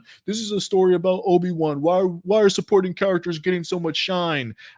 This is definitely an ensemble piece. It's clearly not going to be just Cassian Andor. As much as I would love this to be just about Diego Luna's character, the idea of them having other people that are a part of the rebellion play a bigger role into this certainly makes sense to me, because I kind of want to see what their influences are on the Cassian Andor character, what lessons he learns, and really just to kind of see what the rebellion is sort of at this moment in time. So I think we're in for a treat here. Like Rogue One, that felt very much like an ensemble movie as well, with our main leads. And I think that's kind of what we're going to get here too also. Mon Mothma and clearly Diego Luna maybe being our two front and center characters, but really a focus on seeing the rebellion as a whole and how they certainly fight back and some of the struggles that they certainly have to deal with and overcome. And for me, that's extremely exciting to kind of see these characters fleshed out a little bit more. But you hear this from Diego Luna, the fact that there was so much more story to tell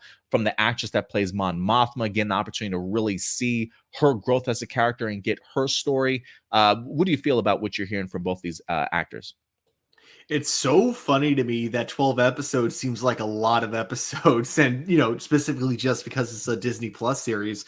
But yeah, no, everything I've been hearing about this is getting me excited. With it being now 12 episodes instead of your typical 6 to 8 episodes, I'm hoping this means like we get a lot more like story for each individual episode, like that it's not just like you know that we don't just take an entire episode to accomplish like just one little thing. I'm hoping like each episode feels like, a full on story that you could watch anytime, and maybe even be able to put it on like on its own without having to watch the entire series all the way through. It really feels like this is going to be kind of our first like kind of like almost a live action Star Wars Rebellion type of or Star Wars Mm. Rebels type of show. Exactly like what that show would have looked like if it had been live action, you know what I mean? And yeah, I think because I love with the Mandalorian that episodic structure that they have with it. If they want to keep that with Andor, I'm totally all for it. Or if they want to go for a more serialized structure, I'm also all for that. I just hope that they take that serialized structure and they, make it into like an actual TV show, like, kind of like what we've been talking about during this during this show. Yeah, and it definitely feels like that's the route that they're certainly going. Again, with the structure for this series, they did say the first 12 episodes in season one will be a year's length in time, I believe, is what they focused on. Because I think they said they want this series to encapsulate 5 years. So season one will, in fact, be 1 year within those 12 episodes. And then they said for season two, they plan on breaking it down. I believe they said every 3 episodes after that will be a year's time. So the first 3 episodes will be year two, second 3 episodes will be year three, and so on until they get up to the Rogue One moment. How do you feel about that breakdown? It's man, I hearing it, it sounds really bizarre, but Does I sound feel like bizarre. in execution, it might be something different. It might it'll also mean like season one and two, I feel like are gonna feel so different from each other because of that. And I like how they're almost kind of preparing us for that. They're like, hey, what you get from season one is not what you're going to be getting in season two. Like not just story wise, but also like just the way the story is told is going to be very different. So I'm definitely intrigued, and again, the fact that they're telling us that up front, before even before season one has even come out. Yeah, definitely a good idea to certainly get us prepared. And I will say this for me, while I definitely love me some Diego Luna and I really want to see Cassian Andor, I feel like I've mentioned this before, but I really want to see Genevieve O'Reilly as Mon Mothma. I love that she says here that previously she was sort of a bit of a pillar or maybe a statue, right? I feel like we've only seen her in passing, big pivotal moments, her giving a speech, if you will, I believe in A New Hope, I think, before they go ahead and break out into their attack. I can't remember if she even gave another one in Return of the Jedi. I can't recall. But we've seen Mon Mothma sort of here or there, sort of known her to be an important figure, but really haven't seen her fleshed out or really see how big of a role that she's definitely going to be playing. So there is a part of me that really wants to see how she kind of navigates the idea of being a part of the rebellion, but also clearly a huge figurehead in regards to part of the Imperial Senate as well. It feels like um, uh, get an opportunity to see another sort of Princess Leia, but just another character kind of in that position to kind of see how she navigates through the idea of being part of the rebellion and having something to hide, but maybe scheme or negotiate her way through the Senate type of thing. That's the Mhm. type of stuff that I really want to see her showcase herself as a character. So she doesn't just be, oh, yeah, I know that Mon Moth character, that we actually have some great backstory for her. Yeah, and something I always thought was like kind of interesting is that yeah, we got a lot of that from the books, but we never really get any of that through the media. We get it, Right. Rogue One, she has a few lines. Episode three, she doesn't even have any lines, and then she gives a speech in Return of the, or sorry, I think it's A Return. New Yeah, it Hope, was right? Return of the Jedi. No, Return Jedi. I don't think she was in A New Hope, was she?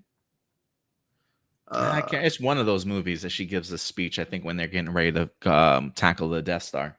I think it was Return of the Jedi. But regardless, like, she's, just there in all those movies. And even in Star Wars Rebels, like, I don't think she does that much. I think, again, she's just kind of there. She says a few lines, but doesn't really do much. So it'll be cool to finally see, like, a lot of the things that the books talk about with her character. Yeah. They mention a lot of things that she does for the rebellion. And now we get to, like, finally actually see that play out. So that's what I'm kind of excited for. Yeah, like why is she such an important character? Like why does she continue to pop up in here? And so this will definitely lay that groundwork for us. So I'm really excited to kind of see how this turns out. But guys, let us know your anticipation level for Andor. I believe somebody did ask when it drops. Enrique says, when is the release date for the premiere of Star Wars Andor? August 31st. So the very last day of August, August 31st, will be the release date of Andor. So definitely go ahead and mark your calendars. And we certainly will be providing the review for Andor for you guys on a weekly basis. So definitely subscribe to us if you have not done so already. And last but not least, Stuart, we're going to go ahead and tackle our last topic. And this is in the world of mixed martial arts, believe it or not. I don't know if you've ever checked out this movie back in the day, Stuart Warrior. Starred Tom Hardy along with Joel Edgerton. I believe that they were brothers turned MMA fighters. One, I believe, was a fighter initially. I believe the other one was like a school teacher, I believe, turned MMA fighter. Kind of reminded me a little bit of the legend Rich Franklin from back in the day at the UFC. I believe he was a school teacher and a mixed martial artist also at the same time. It was pretty cool. But it's a great movie, if you ask me, by Gavin O'Connor. And it seems as though, especially as the rise of MMA continues to encapsulate the world here, when Warrior dropped, it felt very much like maybe the beginnings of UFC sort of popularity really kind of gaining some steam, which really helped make that Warrior movie as successful as it was. Outside of the fact that it was just a really good movie on top of it. But it seems as though they are revisiting the concept of Warrior, not necessarily in a movie form, but pushing the envelope a little bit more in regards to a television series. So let's go ahead and dive into this article, Stuart. This actually comes to us from deadline.com. I don't know if you've actually had the opportunity to see this movie or even what your connection is to the MMA world. But this is from deadline.com saying that Lionsgate TV and Paramount Plus develop series based on Warrior. Gavin O'Connor to direct, and they even have the MMA icon Daniel Cormier and Gina Rodriguez circling possibly being on board with this. So this is an exclusive article. It says Gavin O'Connor will turn his 2011 fight film Warrior into a 10-episode ongoing series for Lionsgate.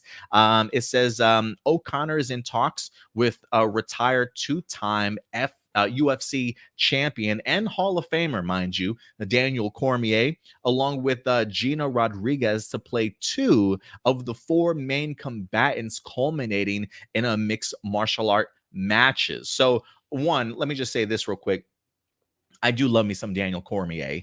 I've always really known him as a fighter and as a commentator. The idea of him being an actor, though, I don't believe I've seen him in anything, honestly. So this should be pretty interesting to see how this goes. It says O'Connor has created the drama with Adair Cole, who also will be executive producer and showrunner. O'Connor plans to direct and be a showrunner on all 10 episodes. Now Paramount Plus has signed on. They are writing the treatment and scripts. O'Connor is looking to cast the final two fighters and the characters that surround them as they chase their dreams. It does say the series is much different from the original film. Its connective tissue is MMA and the heart, desperation, and demons that compel fighters to excel in the cage. The film starred Tom Hardy and Joel Edgerton, along with Nick Nolte. It does say here that over the years, I've been approached by Lionsgate to do a Warrior TV series, and I honestly was never interested. He said, over the pandemic, I was in a different frame of mind, and they said someone came in with an interesting take, and I listened to it and liked it.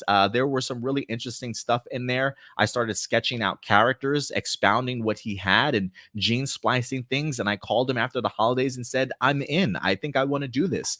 We started figuring out the characters. The thing I said to Adair and Lionsgate, which wasn't in the pitch, is that this is about the life fight. So I think that's a really great way to certainly approach it. I think every fighter certainly has their reasons as to certainly why they're in the fight game to certainly begin with. And the way that they certainly tackled the Warrior movie, I think that's one of the aspects about it that I certainly loved, was the idea of that it wasn't just necessarily about fighting so much as it is about the life of not only being a fighter, but just the fight game in general. And so I am interested to kind of see what they do here. But Stuart, let me throw this to you first. What is your relationship like when it comes to MMA? Do you watch UFC at all? Have you checked out the Warrior film? And if not, how does this sound to you? It's funny. So I don't keep up with MMA, but I do watch it specifically whenever I'm hanging out with one of my siblings. He lives in San Diego. Because yeah, he loves MMA, and even for like a little bit of time, he and his girlfriend were doing Muay Thai. And I'm not sure if he ever dabbled in the idea of doing it competitively, but I know that for a while he'd been doing it and like thinking about it, but yeah, regardless, like I do enjoy a good MMA fight. And it's always one of the things that's always kind of funny about it too is like I always find that like the fights that he hypes up for me are the ones that I end up being kind of disappointed by, and the matches that happen in between the big fights that he hypes up for me are the ones that I tend to enjoy more. It's like it's kind of funny. But yeah, for the Warrior, that movie, I actually haven't seen it, but I did just now add it to my list on HBO Max, so I'll definitely have to check it out. I do like the story though about this guy like not being sure if it's something that he wanted to do until like having a moment to think about it. Like, how would I tackle something like this? And then suddenly the idea coming to him, and then suddenly him wanting to take up that idea. I actually think that's kind of cool. So I might wait till I see a trailer, but overall, I'd say like it's kind of I'm somewhat intrigued, but I'll wait till there's a trailer to come out before I decide whether or not it's a show that I'm gonna watch. Yeah, no, I definitely get that too. And I think for me, one of the things that does excite me about this particular series, they do also mention in the article the idea that there are four fighters, four combatants that they are casting for, right? We've got two already. They're looking for another two. It sounds very much like it's the case of following these characters along in their journey in the fight game to the point to where by the end of the series they really want them sort of matching up against each other. So while they definitely are on their own four separate courses, at some point in time they will meet each other in a match, and they really want to sort of get those fans that have really invested themselves in these characters to really like be rooting for these characters, especially when you're pitting characters that you probably really like, like the idea of like, oh my god, I can't believe these two characters I'm invested in now have to fight off against each other. That's exactly how I felt against when it comes to the Warrior movie. The idea that in the movie these two characters are brothers, right, and they're going down two completely different paths, and you kind of feel for each of them in your own way. So when they do get into the ring, I'm thinking to myself, oh my god, I really don't know who I want to win. And I think just having that uncertainty and that feeling as a viewer, I think that's really what you want to take away from it, because you learn and understand the sacrifices that a lot of these characters and these people certainly have to make to get where they're at.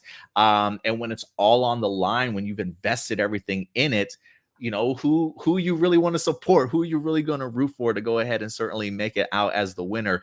All that stuff is absolutely everything that I love about MMA in general. But yeah, man, I'm looking forward to this. I really am. This is a pretty long article. I wanted to read a little bit more from it, but it continues to go on and on. But I would recommend you guys certainly check it out to really get an idea and understanding as to how they want to bring this into a television series. But I think this is a great pickup and a great decision, because I feel like people that have out Warrior walked away really enjoying it. And so to kind of see it in a TV format, I think will really work wonders for it. But let us know what you guys think about this idea of a TV series. Again, they've got two actors already. Gina Rodriguez. What else have I seen Gina Rodriguez in? Was that she? What other television? I feel like I've seen her in a bunch of movies. I thought she was even in a CW series too. Jane the Virgin. Was that her? Oh, I think so. And I know she's been in some other movies since then, as well, since that time. But for me, I think the big takeaway is Daniel Cormier, because I'm a huge fan of Daniel and just all his major accomplishments. So I am kind of curious if they'll get another MMA fighter and maybe one more true actor. I got to think Gina Rodriguez is going through the ringer right now in regards to some sort of training process for her to be in the fight game, maybe similar to what Holly Berry did in her Netflix MMA movie. Also, Holly Berry was a badass in that movie, man. I was really impressed with what she's capable of doing. But I love mixed martial arts, man. I'm a big UFC fan. But that's funny that you said that your friend hypes up these fights and then they underwhelm, but the other fights always kind of come through. I feel like that happens more often than not sometimes. I think what happens is because they're both like going at it 100%. They know that the fans are hyped for it. They're both giving it their all. I think the problem is that it just almost always leads to one of them getting knocked out earlier. So it leads to like kind of a short, underwhelming fight. Where it's like the other ones, they're just like a regular match. So they're maybe not going at it like as much as the others. So then the fights end up lasting a lot longer because of that. Yeah, absolutely.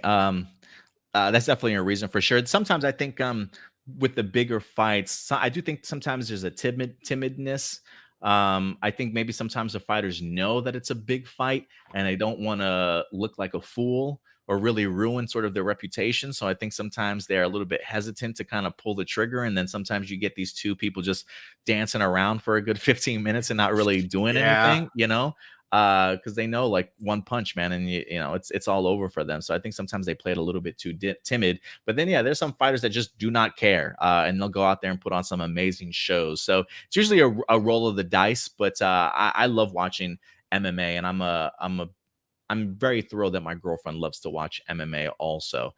She's big into Brazilian jiu-jitsu. She's actually a purple belt. It's Oh. been it's been a while since she's actually been back to the gym and training though. But it is something that she's even opened up to me about wanting to not only go back, but also maybe even get Noah invested in it as he gets a little bit older at some point in time. So I definitely a ton of takeaways for MMA in general for sure. I do think martial arts is really good to teach your kid, like when they're growing up. Absolutely. It's a great way to make sure like they're, not only disciplined, but that they also know how to protect themselves as well. Absolutely. I think that's definitely the key for sure. Datilla does say, Adam, do you remember CM Punk's brief UFC career? Yeah, I do. I think he's like 0 and 3, 0 and 2 in the UFC. I'm not quite sure. I think they thrusted him into the spotlight way too soon for somebody who literally had no MMA background, but he wanted to certainly try it himself. And while I think, I mean, look, the idea of getting into MMA training for like 2 years is vastly different. Like even if he went against brand new competition, like amateurish competition, even those amateurs have been practicing and doing this for a long time before even getting to that point. Mhm. So I definitely felt a little bit too overwhelming for CM Punk. But despite his record, he did things that not many people are willing to do, man. I mean, that takes some balls to go ahead and put yourself out there. Like when people talk badly about CM Punk and his MMA career, like these are people that wouldn't even dare attempt to do what this man did, to put himself out there to be knocked out or submitted in public. You know what I mean? Like the Mhm. humility and the humbling that certainly has to bring you after years of practicing and trying. These people would never fucking get into a cage if their life depended on it. So like I hate the pushback that some people give in regards to it. And props to CM Punk for even giving it a shot. Did you remember the drama of like CM Punk and even like JDF, Jason David Frank, wanting to beat his ass and get into a match? Do you remember any of that, Stuart? I remember Jason David Frank doing UFC for a little bit, or not UFC, but MMA He for a did. little bit. But yeah, I don't remember any specifics of it because I never followed him with any of his MMA stuff. Yeah, I mean, I remember him definitely trying to call out CM Punk quite some time. I think there was maybe even some beef between there. JDF was trying to get Dana White to make a fight on a UFC card between them, which I thought would have been really cool, honestly. But it never happened, unfortunately. But he did give CM Punk opportunities on UFC showcases for sure. Now, was it like kind of friendly trash talking, or was like JDF actually being an asshole?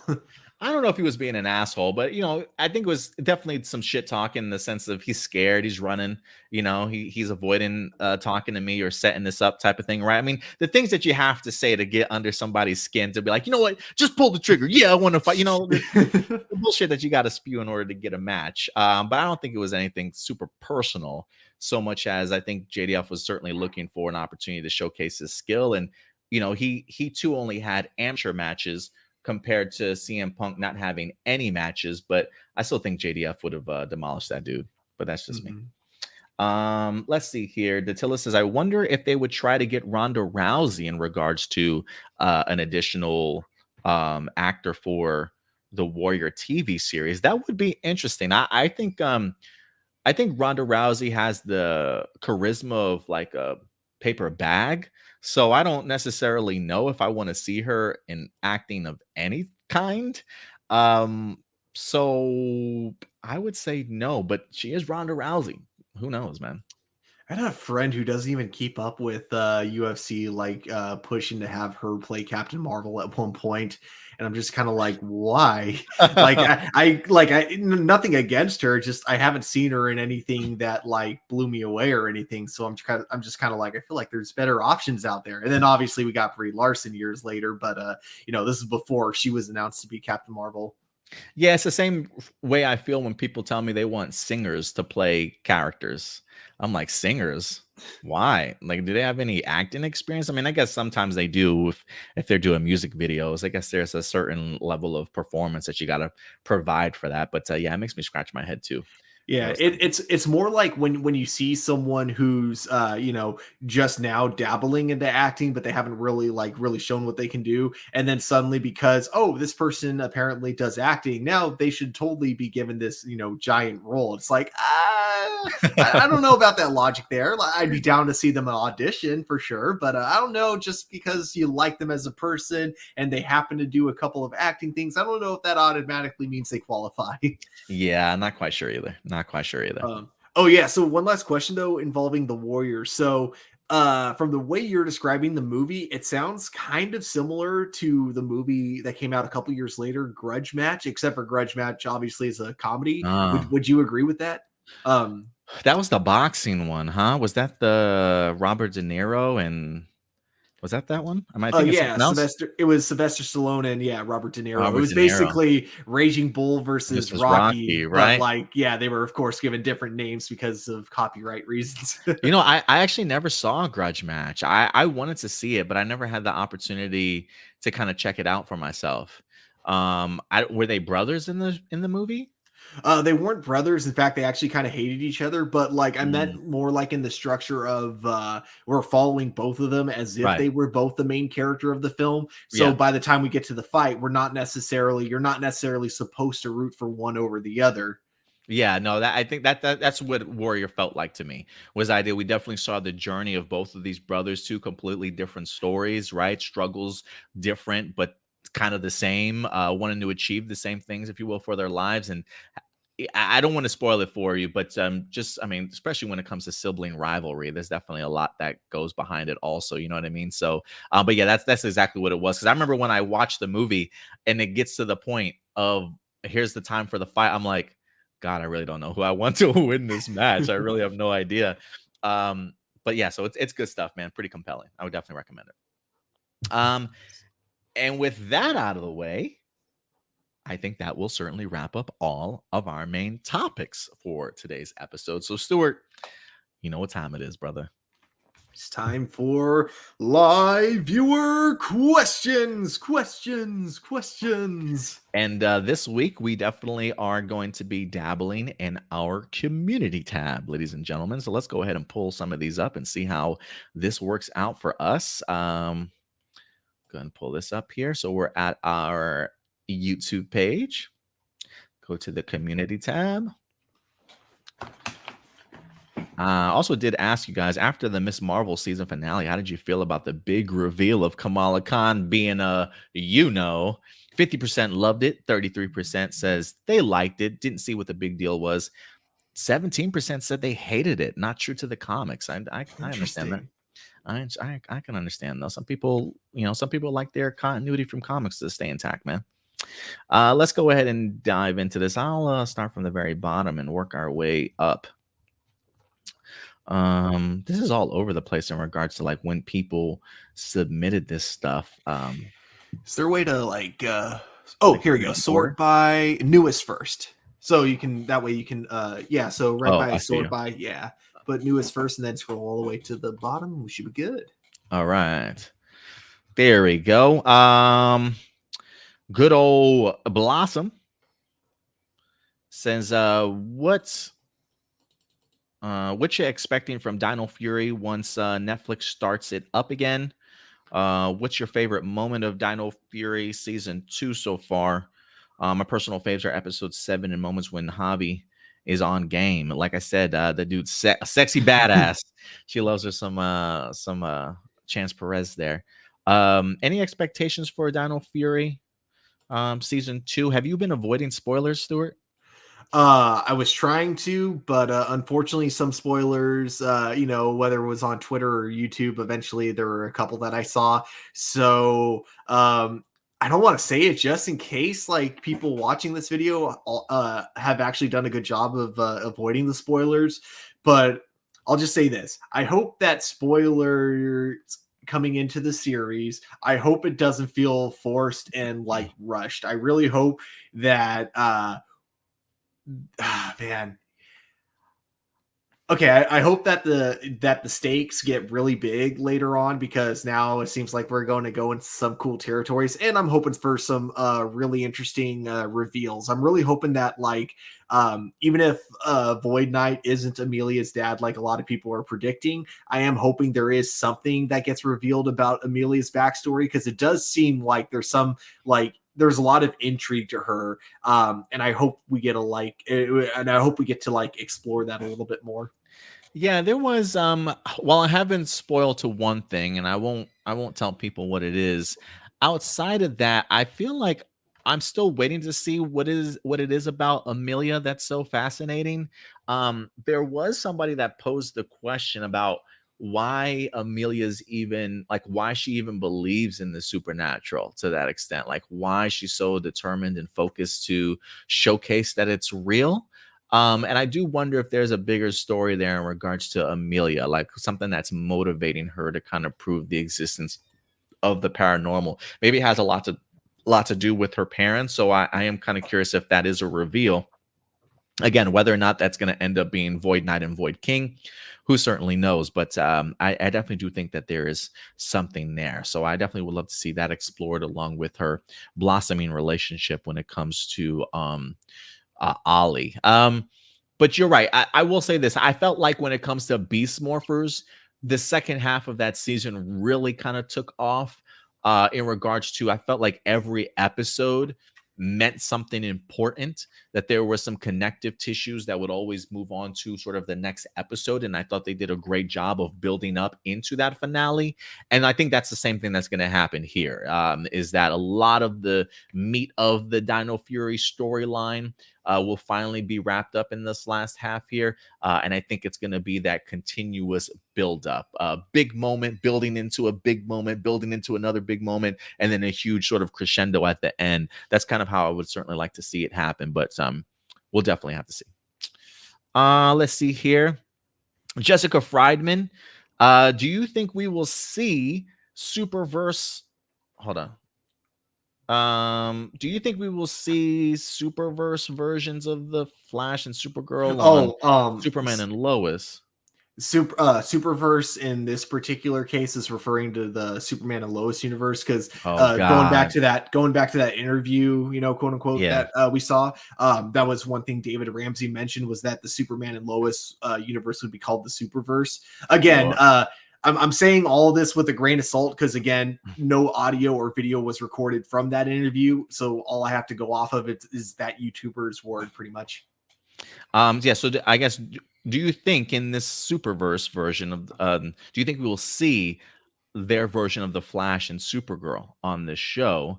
And would you like to see Spider Woman and Miles Morales join the MCU? So the first part of that, do you think we'll get different versions of a Flash and Supergirl, or do you think it'll just still be the ones that we've gotten? I mean, we don't even know if they're going to pop up in any way or another in the future seasons of Superman and Lois. But if they do pop up, do you expect them to be the same characters?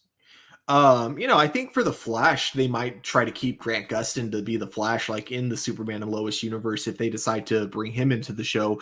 But as for Supergirl, and I say this just because it sounds like Melissa Benoist doesn't have any interest in really coming back to that world. I feel like if they are going to bring her in, they might try to get the younger version of the character that we got to see in that Midville two-parter. I feel like that would be who they'd probably try to get, That'd be and pretty it cool. would make sense, because she's like probably going to. If we're going to assume that Supergirl exists in this world, we could probably assume that she's still at this point in stasis, because clearly Clark Kent doesn't know about her. So she could be the same age that we see her in the two-part Midville episode. So I could see something like that kind of coming. Yeah, you might be onto something there. So we'll see. As far as like Spider Woman and Miles Morales in the MCU, I would like to see Miles at least. I don't know if I necessarily need a Spider Woman so much, but a Miles Morales I'll take any day in the MCU. They've kind of set it up. Whether or not they execute it, we'll have to see though. Yeah, we know that the character himself exists. We just haven't seen him as Spider-Man yet. Yeah, absolutely. Ram Jam also says, "Hey Adam, how's it going? Hope your week's doing well." Question: I was looking at Disney Plus Spider-Man collection section, and they have most of all the Spider-Man content except the classic 1960s Spider-Man cartoon and 77 Spider-Man TV show. Do you think that will ever come to Disney Plus? I wonder who owns the rights to those. Are those all Marvel or some of them Toei? I don't know.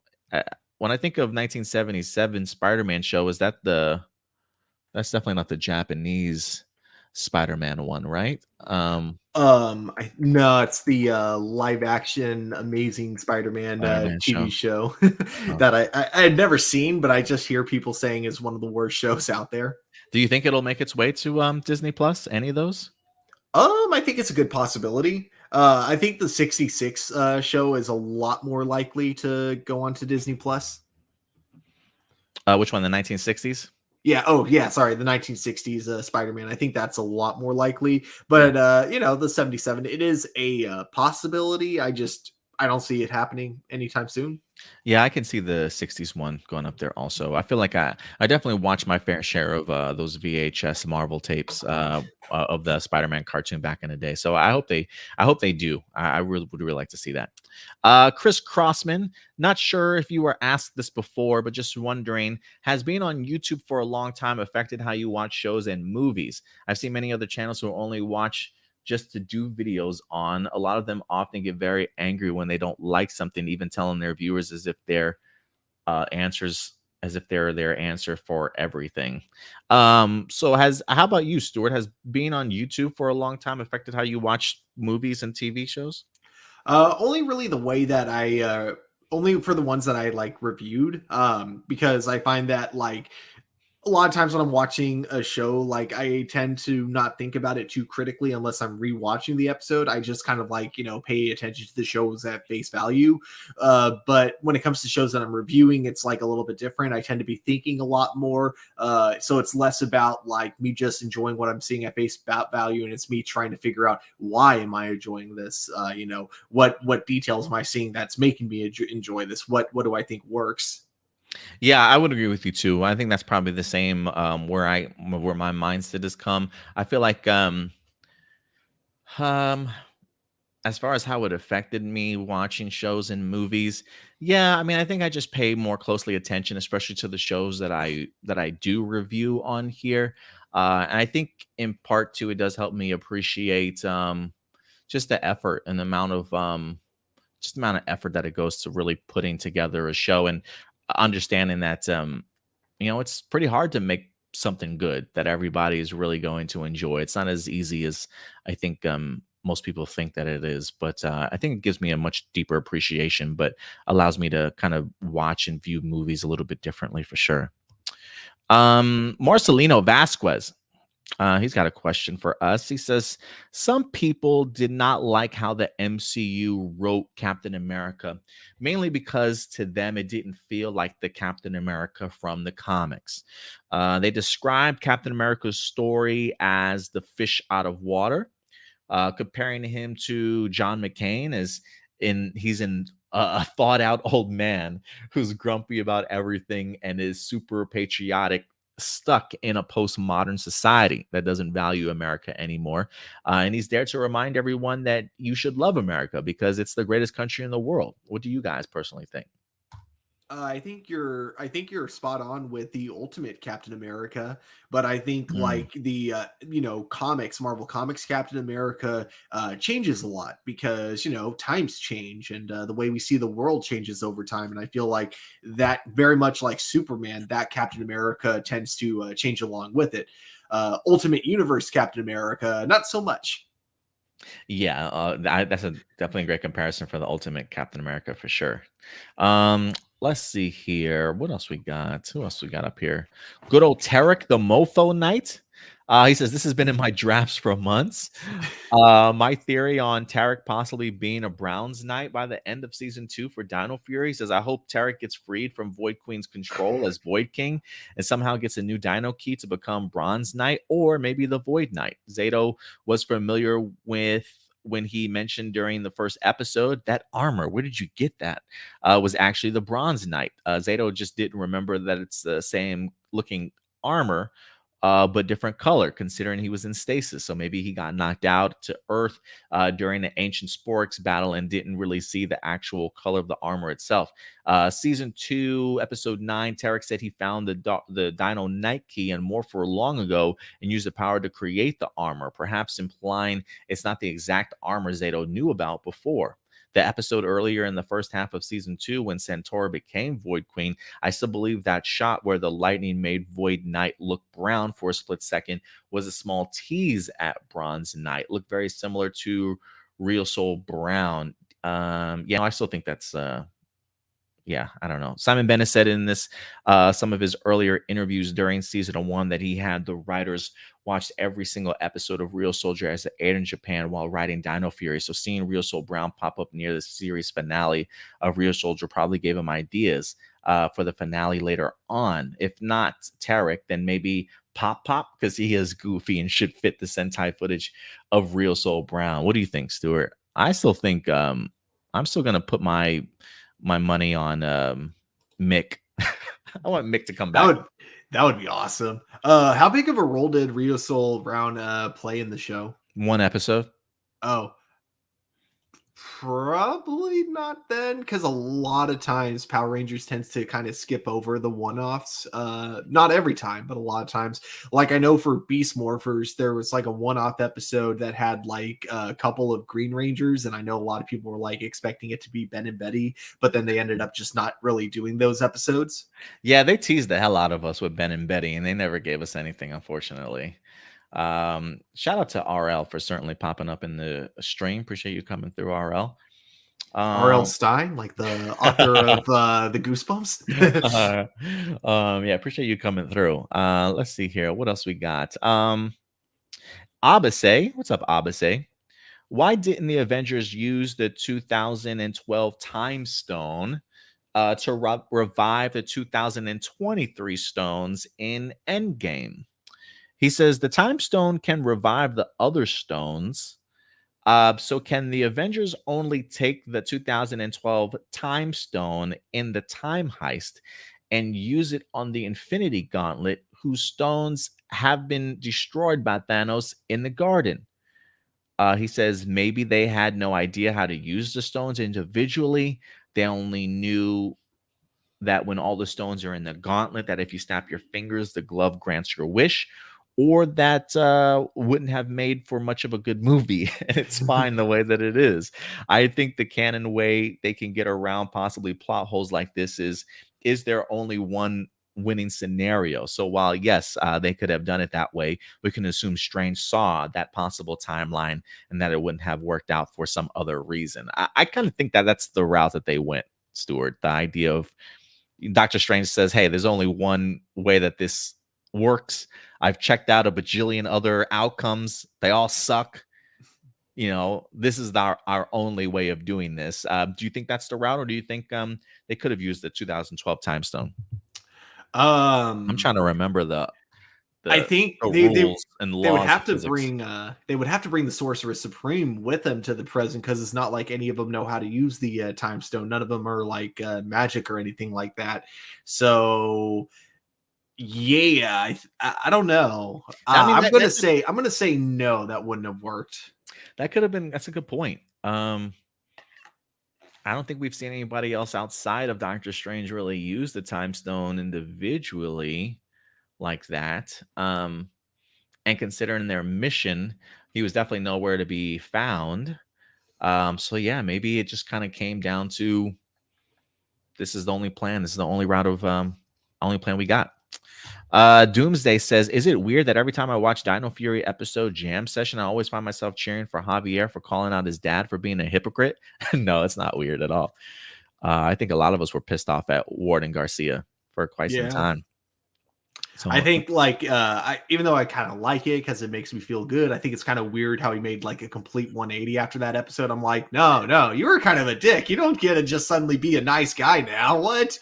I But I mean, mean, it's a homeboy kid show, so it makes sense. homeboy literally stole his son's trophy and was like, "Hey, look what my son did! Hey, we're winners!" Hey, and I'm like, "What are you doing, Garcia? Get out of here, man! You doubted your son all season. Now he's on the bandwagon. That's fucked up." But no, great stuff from Warden Garcia though. Kurt Marino, what do you think of when fans go to the movie's premiere and they enjoy the movie they got to check out before the world does? But when critics end up seeing the same review, they hate it. Does this show that critics can be douchebags or fans just don't understand movies? No, I just think everybody's different, Kurt. Everybody just has their own experiences. Fans will go to the movie premiere, they'll enjoy a movie, and they'll say positive things about it. You make it sound like every critic though that goes to the movies and sees the same movies all have the same reviews, and that's just not the case. I've seen plenty of critics that are split themselves, that agree with fans, that have their own sort of critiques.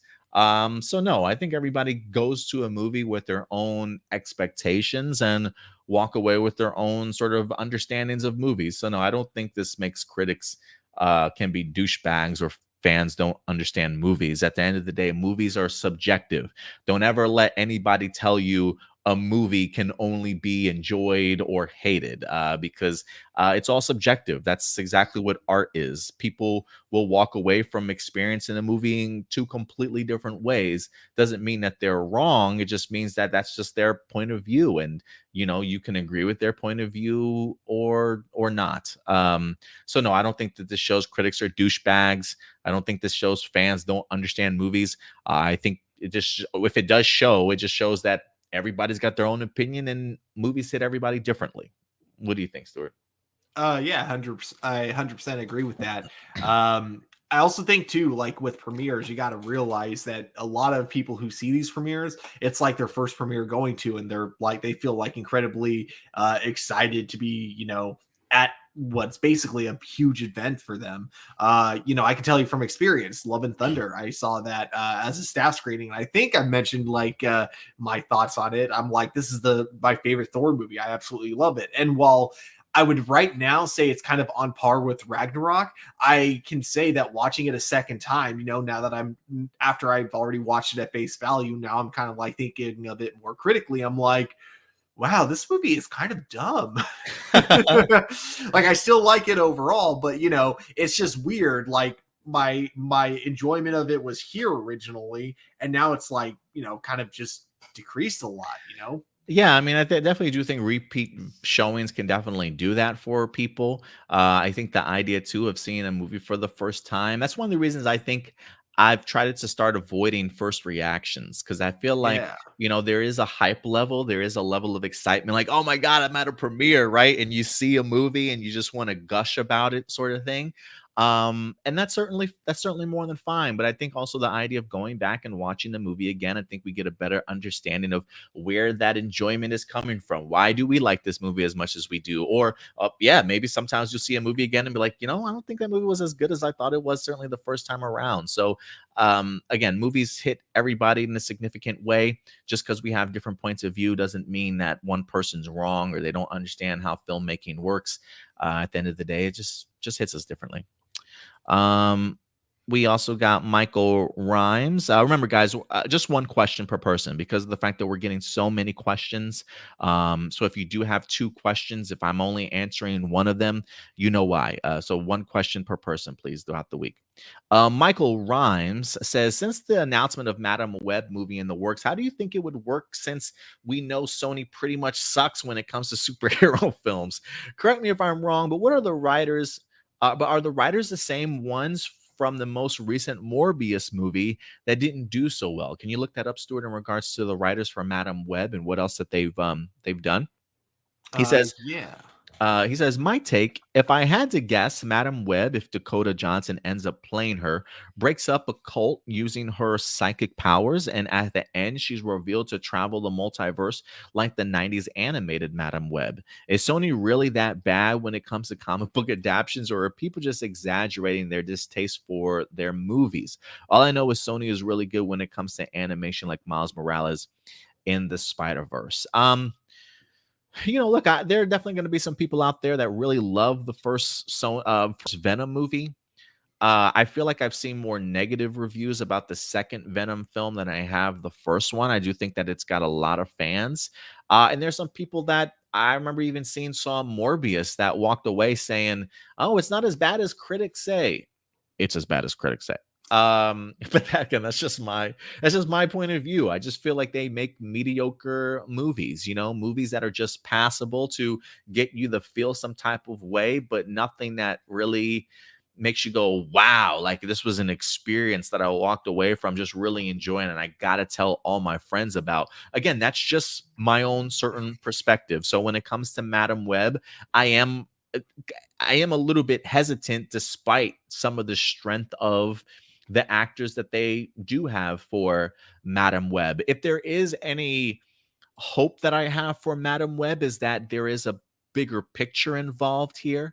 Having somebody like Madam Web who does have the connection to that multiverse, this is really where I would like to kind of see them implement and really connect their bigger Spider-Man universe together. Whether you're bringing in live action and animation, I would love this to be sort of, I don't want to say Sony's No Way Home without the Marvel connection. But if they can utilize Madam Web in a sense of maybe helping bring Miles Morales into live action, or at least making those connective tissues, maybe we can have some fun with this movie. So it's still very much up in the air. This past week, when it comes to Madam Web, they did showcase a bunch of set photos of them transforming. I can't remember where they were at, but I think they were transforming Boston into New York or New York into Boston. I can't quite remember, but the movie's going to be filming here rather soon. Am I excited for it? Not really, but I am intrigued to see the potential of what the movie could be, though. Um, but yeah, Stuart, how do you think it would work since we know Sony pretty much sucks when it comes to making superhero movies? And are the writers the same ones from Morbius? Yeah, two of the three writers are the same ones from Morbius, and as I was looking this up, I finally know where the meme comes from for it's Morbin time. I didn't know where that came from for the longest time until just now, realizing, oh, two of the three writers, the ones that worked on Morbius, they also worked on Power Rangers. Really? Yeah. So How is it that Power Rangers walked away like being so much better of a movie than Morbius? I honestly I don't know. But Wow, it does explain though why it's the most Morbin time. disappointing thing in Power Rangers was like the fight at the end, because in Morbius there isn't a single good fight scene in the movie. So it's not surprising now, like in retrospect. So in Madam Web, get ready for some pretty uninspiredly written fight scenes again. Oh no, that sucks, bro. That sucks. I'm not looking forward to it. Yeah, I'm worried now. I'm worried. uh, Um, so yeah, I'm sorry. Did you have anything else you want to mention about the Madam Web? Oh no, I'm going to be totally honest. As you were answering the question, the moment I saw those two writers were the same ones working on Morbius and Power Rangers, my brain completely just kind of like shut down there for a moment. He's like, nope, not even having this discussion anymore. I'm done. I'm done with Madam Web. Yeah, Before it pretty even much. got started. Oh man. We'll see, man. We'll see. We're definitely gonna keep you guys posted. I mean, it is a superhero movie, so we'll certainly give it a shot. But just know our expectations level right now are pretty minimum. Nicole Robertson, uh, two-part question. If you could please pick a villain from each of the Avenger films, um, or solo MCU films, and would like to put in a team, maybe. Pick a villain from each Avengers film or solo MCU film that you I like to think we've present done them. this for the Thunderbolts when we were like talking about our prediction for the Thunderbolts Oh, lineup. oh yeah, you might be right. We might have done that already. What were some of your favorite movie trailers from any of the MCU and DCU films that we've had as of recent or a long time ago? Ooh, and I will say, Batman versus Superman was a fucking incredible trailer. I love that trailer when it first dropped. DCEU does a great job of putting together some incredible trailers. And then I don't necessarily know if they fully deliver movie wise, but they definitely get you hyped. I do remember Batman versus Superman being an awesome trailer that I loved. Um, I don't know if this counts as this actually isn't recent, but I think one of my all-time favorite trailers has to go to the original Watchmen trailer. Oh, that was a good one. Yeah, that was a good one. And then I really liked the very first teaser that we got for Avengers Endgame. I think that was great because it really showed Mm. us absolutely nothing. We didn't know what to expect. We just knew things were going to be depressing. Yeah, absolutely, absolutely. Carter Matthews, what do you think of the animated Harley Quinn series and the writer stating that while they did, they can't make jokes about the MCU, like saying a few references without breaking the world of DC, even though the series itself is animated series or comic book adaptations? Wait, the writers. What do you think of the animated Harley Quinn series and the writer stating that while they did, they didn't they wait, while they did, they can't make jokes about the MCU? I didn't know that was a rule. I find that really bizarre because Harley Quinn loves breaking the fourth wall in that show, or at least being very meta. So I don't know. I can't remember. I thought I remembered hearing MCU jokes within Harley Quinn, but maybe I'm wrong. It's going to be really challenging for them then going into this season 3 because James Gunn is going to be a character in Harley Quinn season 3. So it'll be interesting to see how they avoid making MCU references with James Gunn.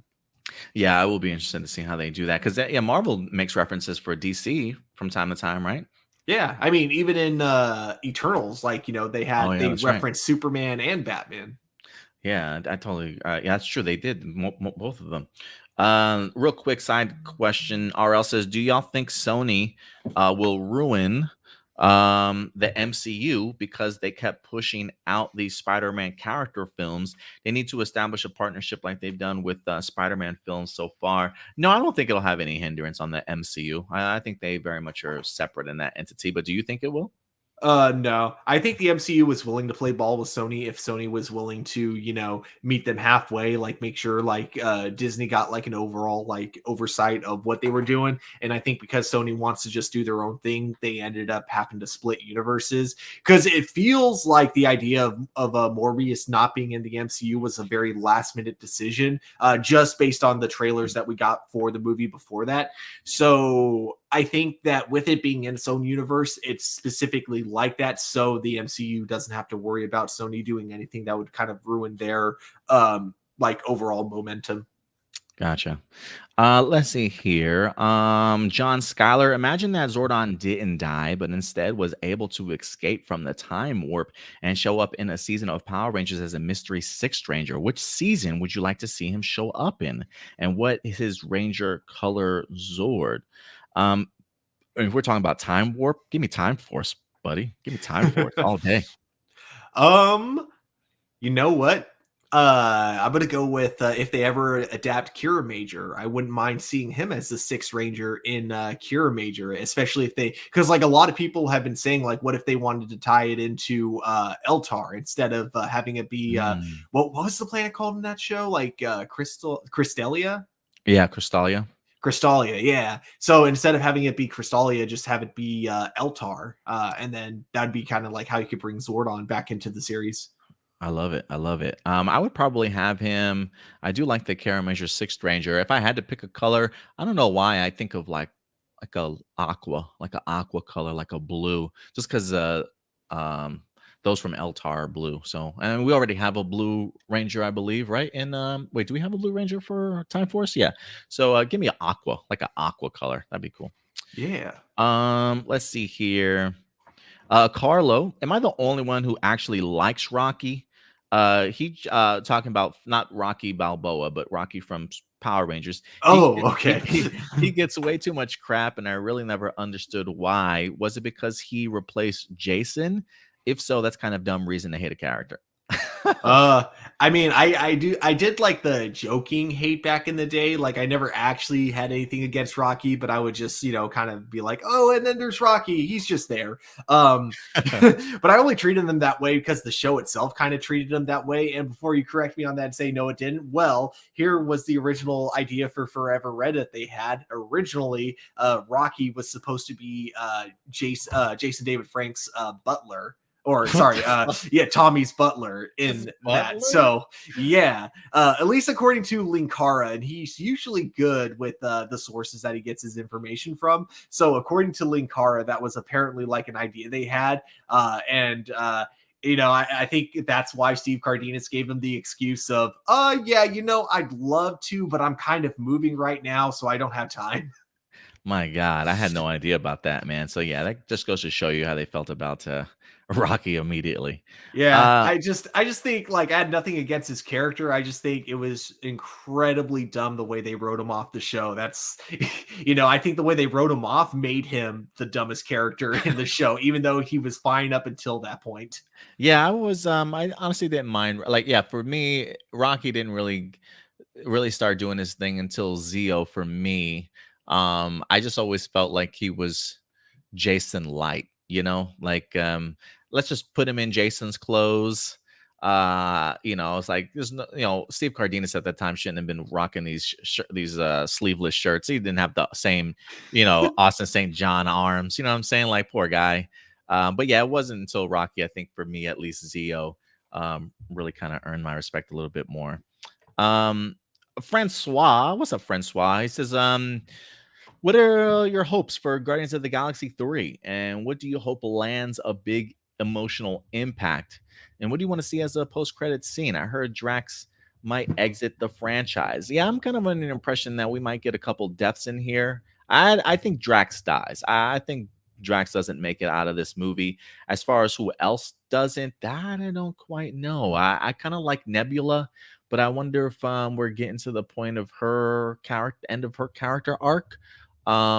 But yeah, what are some of your hopes for Guardians 3? I mean, I know we're supposed to be getting Adam Warlock, so I am kind of curious as to, James Gunn has mentioned this is probably going to be the last time we see this iteration of this team. So I am kind of curious. I think if anything, I do think we get some members that die, but also maybe one or two additional members to make this team look vastly different as we go forward. But do you have any expectations or any hopes for this movie? I really hope we get to see the team that was kind of teased at the end of Guardians 2 with Sylvester Stallone. And essentially, Oh like, the yeah. Easter egg is that it was actually like the original Guardians of the Galaxy. So I would love to see those characters come back. Kind of pop up, yeah, that'd be great too. As far as emotional impact, give me something with Rocket. I think that guy's been through so much. I would certainly love to learn a little bit more about that backstory. Adam Perea says, until Hasbro officially announced the 30th anniversary season, do you hope it becomes the anniversary that we've been waiting for? 20th and 25th anniversary, both really bad and lazy writing. I guess what I'm hoping for is a season that tries to honor the show's legacy, not just MMPR, but still able to have its own sense of identity. The anniversary aspect is a well done bonus, but the season can stand on its own 2 feet. Do you hope it becomes the anniversary we've all been waiting for, Stuart? Yeah, to an extent. Like, it really depends on what direction they're going with. Like, I just hope whichever one they do, they commit to. So, like, if it's a whole new team and they're learning about past history of Power Rangers, kind of similar to like Go Kaiger, I love that idea. I hope they make the new team very likable, and I hope they really give kind of younger fans a look into why it is that people really admired all these older teams. They give people they give like the younger viewers like the real insight, and if they go with the direction of using past Rangers, then yeah, kind of the same thing. I hope they I hope they can show that the characters have grown over the years, and I'm also hoping that we can see like what each of the teams like that they may explore throughout the anniversary have been up to. I hope they can build up to that lore that, because as of now, we know that, those Rangers have still been active every once in a while, but we don't know what their kind of daily lives have been. We can assume that they're probably not trying to save the world every single year. So it'd be kind of cool to explore some of those teams and see what they've been up to. Yeah, I would really like to see that happen too. I do think that this will be the anniversary that we've been waiting for. I feel like I've been maybe a little bit more positive than most people. I feel like there's sense to be a sense of hesitancy here when it comes to this 30th anniversary. But for me, like when I think of this, I am in agreeing with you in a sense that I really would like to see some past Rangers certainly return, maybe get an idea of what they've been up to, or at least see a mixture of different Rangers from past seasons forming a team. So we do have a team that's just made up of different eras from Power Rangers. I think that would be a really great way to honor just the franchise as a whole. But I also do think, when we have those complaints, Stuart, all the time, like, man, I wish the anniversary episode was longer, like, can we get a 45-minute episode, maybe a two-parter, maybe even a three-parter? This feels like this is going to be an anniversary season that's like a 6 to 8 parter or like a 8 to 10 parter, where like the focus I'm hoping is on the aspect of it being one massive anniversary and sort of crossover. I think the focus of it being less episodes means that it's just going to be blinders on, storyline focused on, and we're just going to push through. And I have a feeling the whole season will probably feel more like an anniversary and a crossover than just a one episode type of moment. That's my expectations, or at least what I think that we're possibly getting now. So I do think it will live up to expectations, but that's just me. Maybe that's just a bold take. I don't know. Oh man, speaking of lore, this next question really goes into Power Rangers lore. I'm not sure if you want to answer this one or the Iron Man question for this, but Uh, I don't know. Do you feel confident about the second question? Do you I want feel to? like challenging myself. Let's do it. Okay, let's do this. So, Gabriel says SPD and Time Force. I've always had a feeling that Eric and Wes, with Commander Doggy Kruger and Supreme Commander Birdie, created the SPD branch on Earth, in which explains Sky's father's Time Force SPD Red Ranger suit. And a possibility of Sky's father being a successor for Wes Collins as the Red Ranger. There was an episode of SPD which stated that the B Squad's parents helped make the newer SPD morphers. There's quite a gap that could be filled in about how SPD finally came about. SPD was such a unique season of PR that there's so many more stories to tell, with the show itself being set in the future of 2025 and 20 years later. I don't know if Wes Eric would turn over future technology, though, but this might be a case where they base the uniform on Wes's suit, but not the tech. What do you think? Um, yeah, no, I think that's actually a pretty solid theory. I think it all kind of fits together really well. And there is like there is definitely a hint that at the very least, like, especially because like the year that SPD gets founded, I believe is like the same year that Time Force ended. So it's not too far off to say that the Silver Guardians might have helped at least if not like have any direct impact on forming SPD, you could definitely say that it definitely is what kind of inspired the SPD branch, and why like he mentions why the SPD original like Red Ranger kind of looks like the Time Force Ranger, because they probably were borrowing inspiration from the Silver Guardians, and specifically with the Time Force tech that they were using. So yeah, I think that's overall pretty solid. Yeah, I think that's a pretty solid one too, man. I definitely agree with you for sure. We got the most talented man around. I suck my own balls, says Kate from SPD, Cat from SPD, and James from Dino Supercharge. In Power Rangers Dino Supercharge, Tyler's father James kept leaving because of his Sentai counterpart. Ironically, in SPD, Cat became the Cat Ranger for only one episode due to the Morpher only having enough power for one battle. This was frustrating because Cat's Sentai counterpart in Deca Ranger, she was able to morph anytime she wanted to, no time limit. Cat didn't even have a complete morph sequence. Cat not being a ranger after one episode was a huge missed opportunity during the season finale of SPD. Anyways, I think this would have been the same case for James in Dino Supercharge, where his Dino gem was somehow damaged. We can only morph a few instances, but still allow the actor to stay on the show more. What do you think? Um, Wait. There's Okay, this is frustrating. Sorry, the part where he mentions the Sentai counterpart being able to morph anytime she wanted with no time limit. I don't remember seeing her morph for more than one episode, so I don't know. That's okay. That's interesting. But yeah, I do agree. Like for the season finale of SPD, that would have been a great time to have her kind of morph again, especially because that was when we had like I want to say probably the most amount of Rangers at the time, anyways, for a single team. So it would have been cool to have just that one more Ranger to really have that nice cherry on top. Oh yeah, no, definitely. I totally uh, agree with you there. so okay, and then sorry, so then it was also the same case would have been for James in Dino Charge, where his Dino Gem was somehow damaged, where he could only morph in a few instances, but still allow the actor to stay on the show more. Um, yeah, yeah, it could have been Yeah. handled like that. Yeah, it could have been handled better for sure, kind of like they did in SPD. Yeah, I would agree.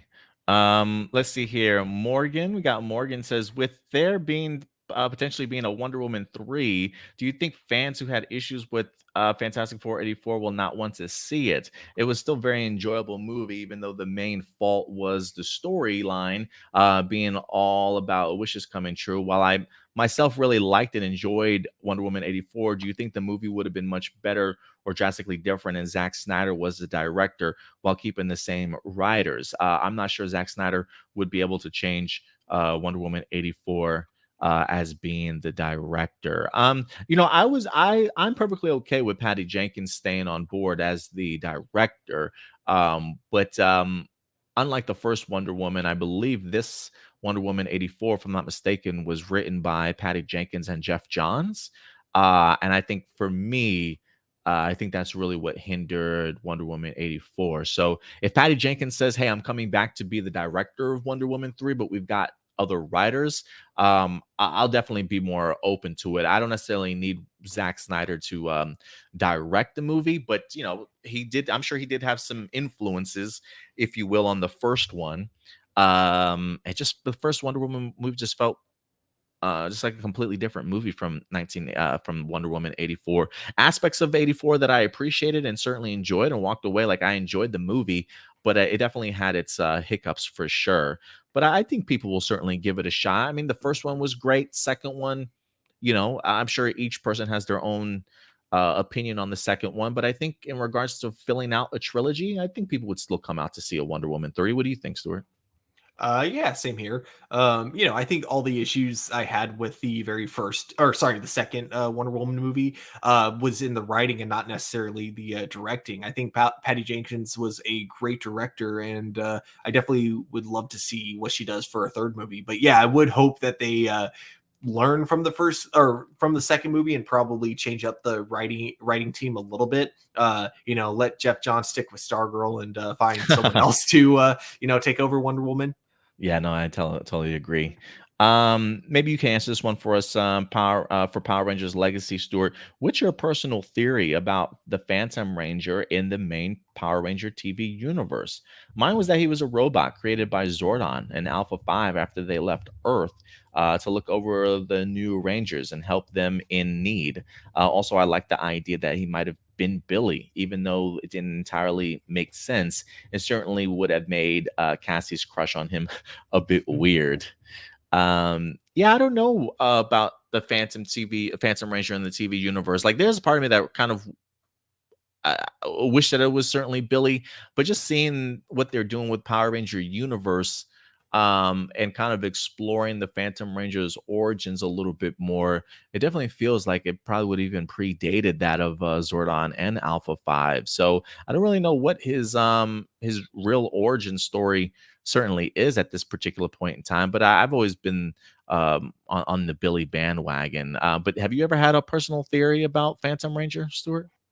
Um, Mostly Billy, because I think like the idea of him coming back from the world of Aquatar to, help out when the world really needs him, that definitely seems like something his character would do. Uh, Beyond that, yeah, I didn't really. My only other theories was that just he comes from.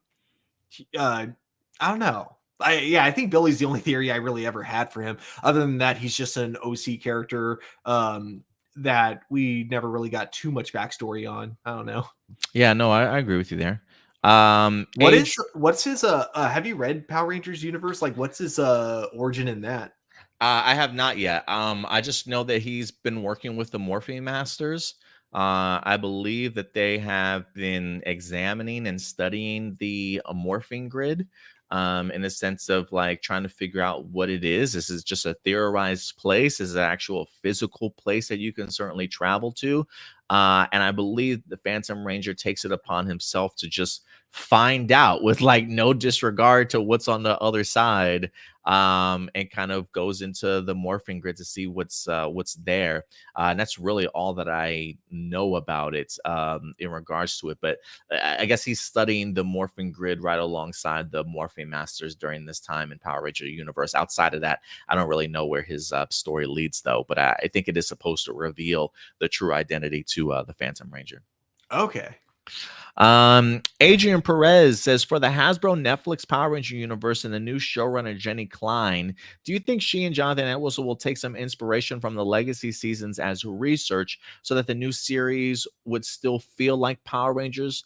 Though this isn't the movie, Hasbro still needs to go all out to bring Power Rangers back to the mainstream. I definitely hope they look to the past for inspiration for to a certain extent. Obviously, I'm really hoping it's a very different tone, but I hope they kind of keep the idea that hey, one thing that people love about the Power Rangers universe is how it's all connected. So let's try to keep that going with our series. Let's show that even though we're not focusing on every single Ranger out there, let's show that there are other Rangers in our universe too. Let's show that this world can be expanded.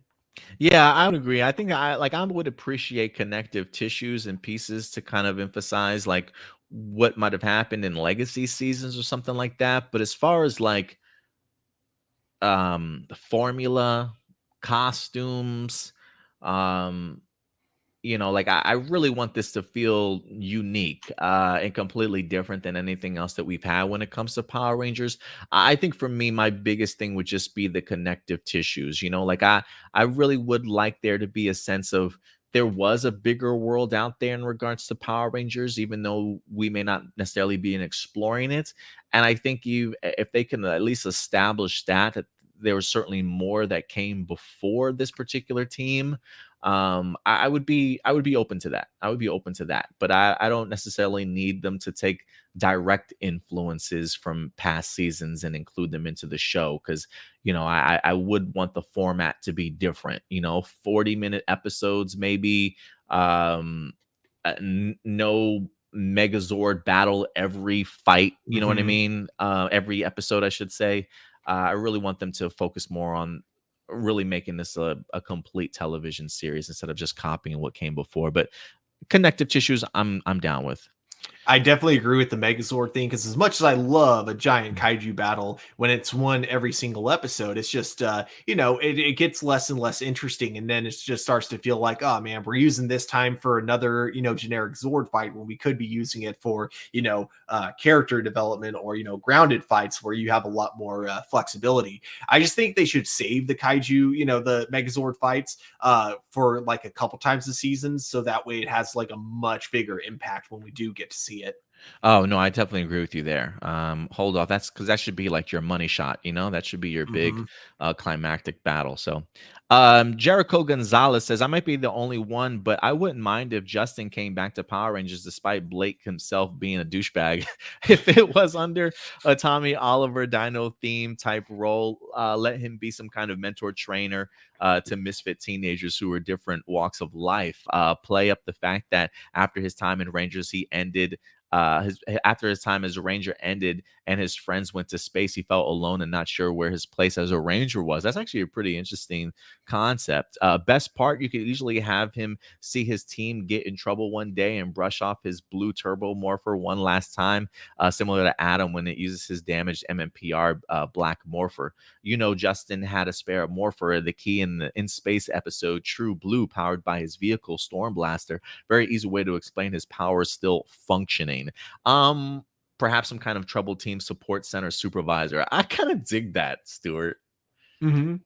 Yeah, I'm not opposed to it. I don't know if they'd be able to get the actor back, but because he was so young when they did Turbo, it's one of the few characters you could honestly kind of get a new actor for if Blake isn't interested in returning.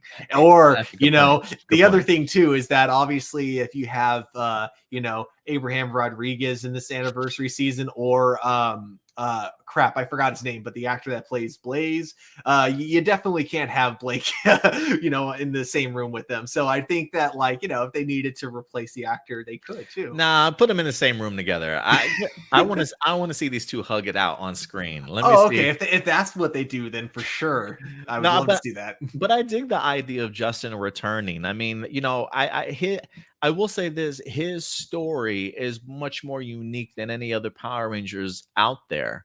I would love to see the idea of what a grown-up Justin, like just the mentality of being a ranger as a kid, like, and then just have that separated and kind of go off to do your own thing and try and find some sort of balance in your life. Like, what do I make of myself now as I get older? Like, I, I would be really interested to kind of see if did Justin have a troubled life after Power Rangers, like, Ooh.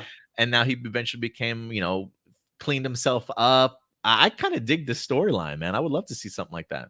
It'd be kind of cool if we saw a little bit of regret from him after, talking about the end of Turbo, being like, truth is, I said my dad needed me. Truth was, I needed my dad. I couldn't go into space with the Rangers because I was afraid. I was a kid. Give Man, him something like that, make him feel ashamed of himself, and then have the younger Rangers cheer him up, saying, "Hey, you were a kid and you wanted to be with your dad. There's nothing wrong with that at all." I think that could be kind of cool. I think there's a storyline here, man. I think Yeah. there's a storyline here, Jericho. There's a lot of flexibility, a lot of cool things that the writers could totally do if they bring him back. Absolutely. And then last comment here.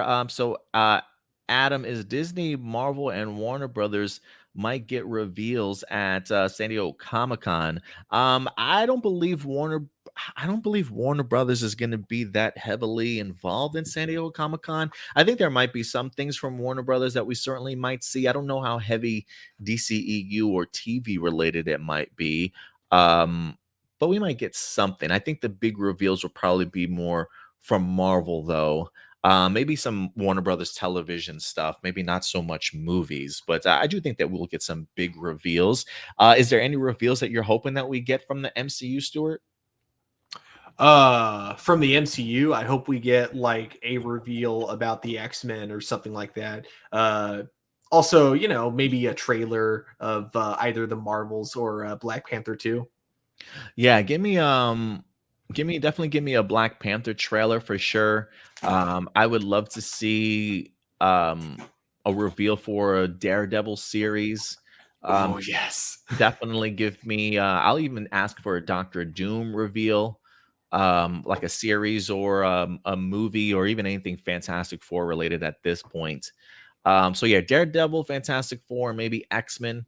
I don't know if we're going to get all that in San Diego Comic Con, but I wouldn't be surprised if we get maybe some of it split between here and D23. But there's a ton of things I would certainly like to see from them. Maybe more information on Blade. Maybe seeing that kind of come together, especially if we just had the rumor about Anthony Starr. I wonder if they have more of a cast announcements that they certainly might make. So there's plenty of opportunities here for them to reveal a ton of stuff. But we may just make ourselves a individual video in regards to that for you guys. So we'll definitely dive into that a little bit more.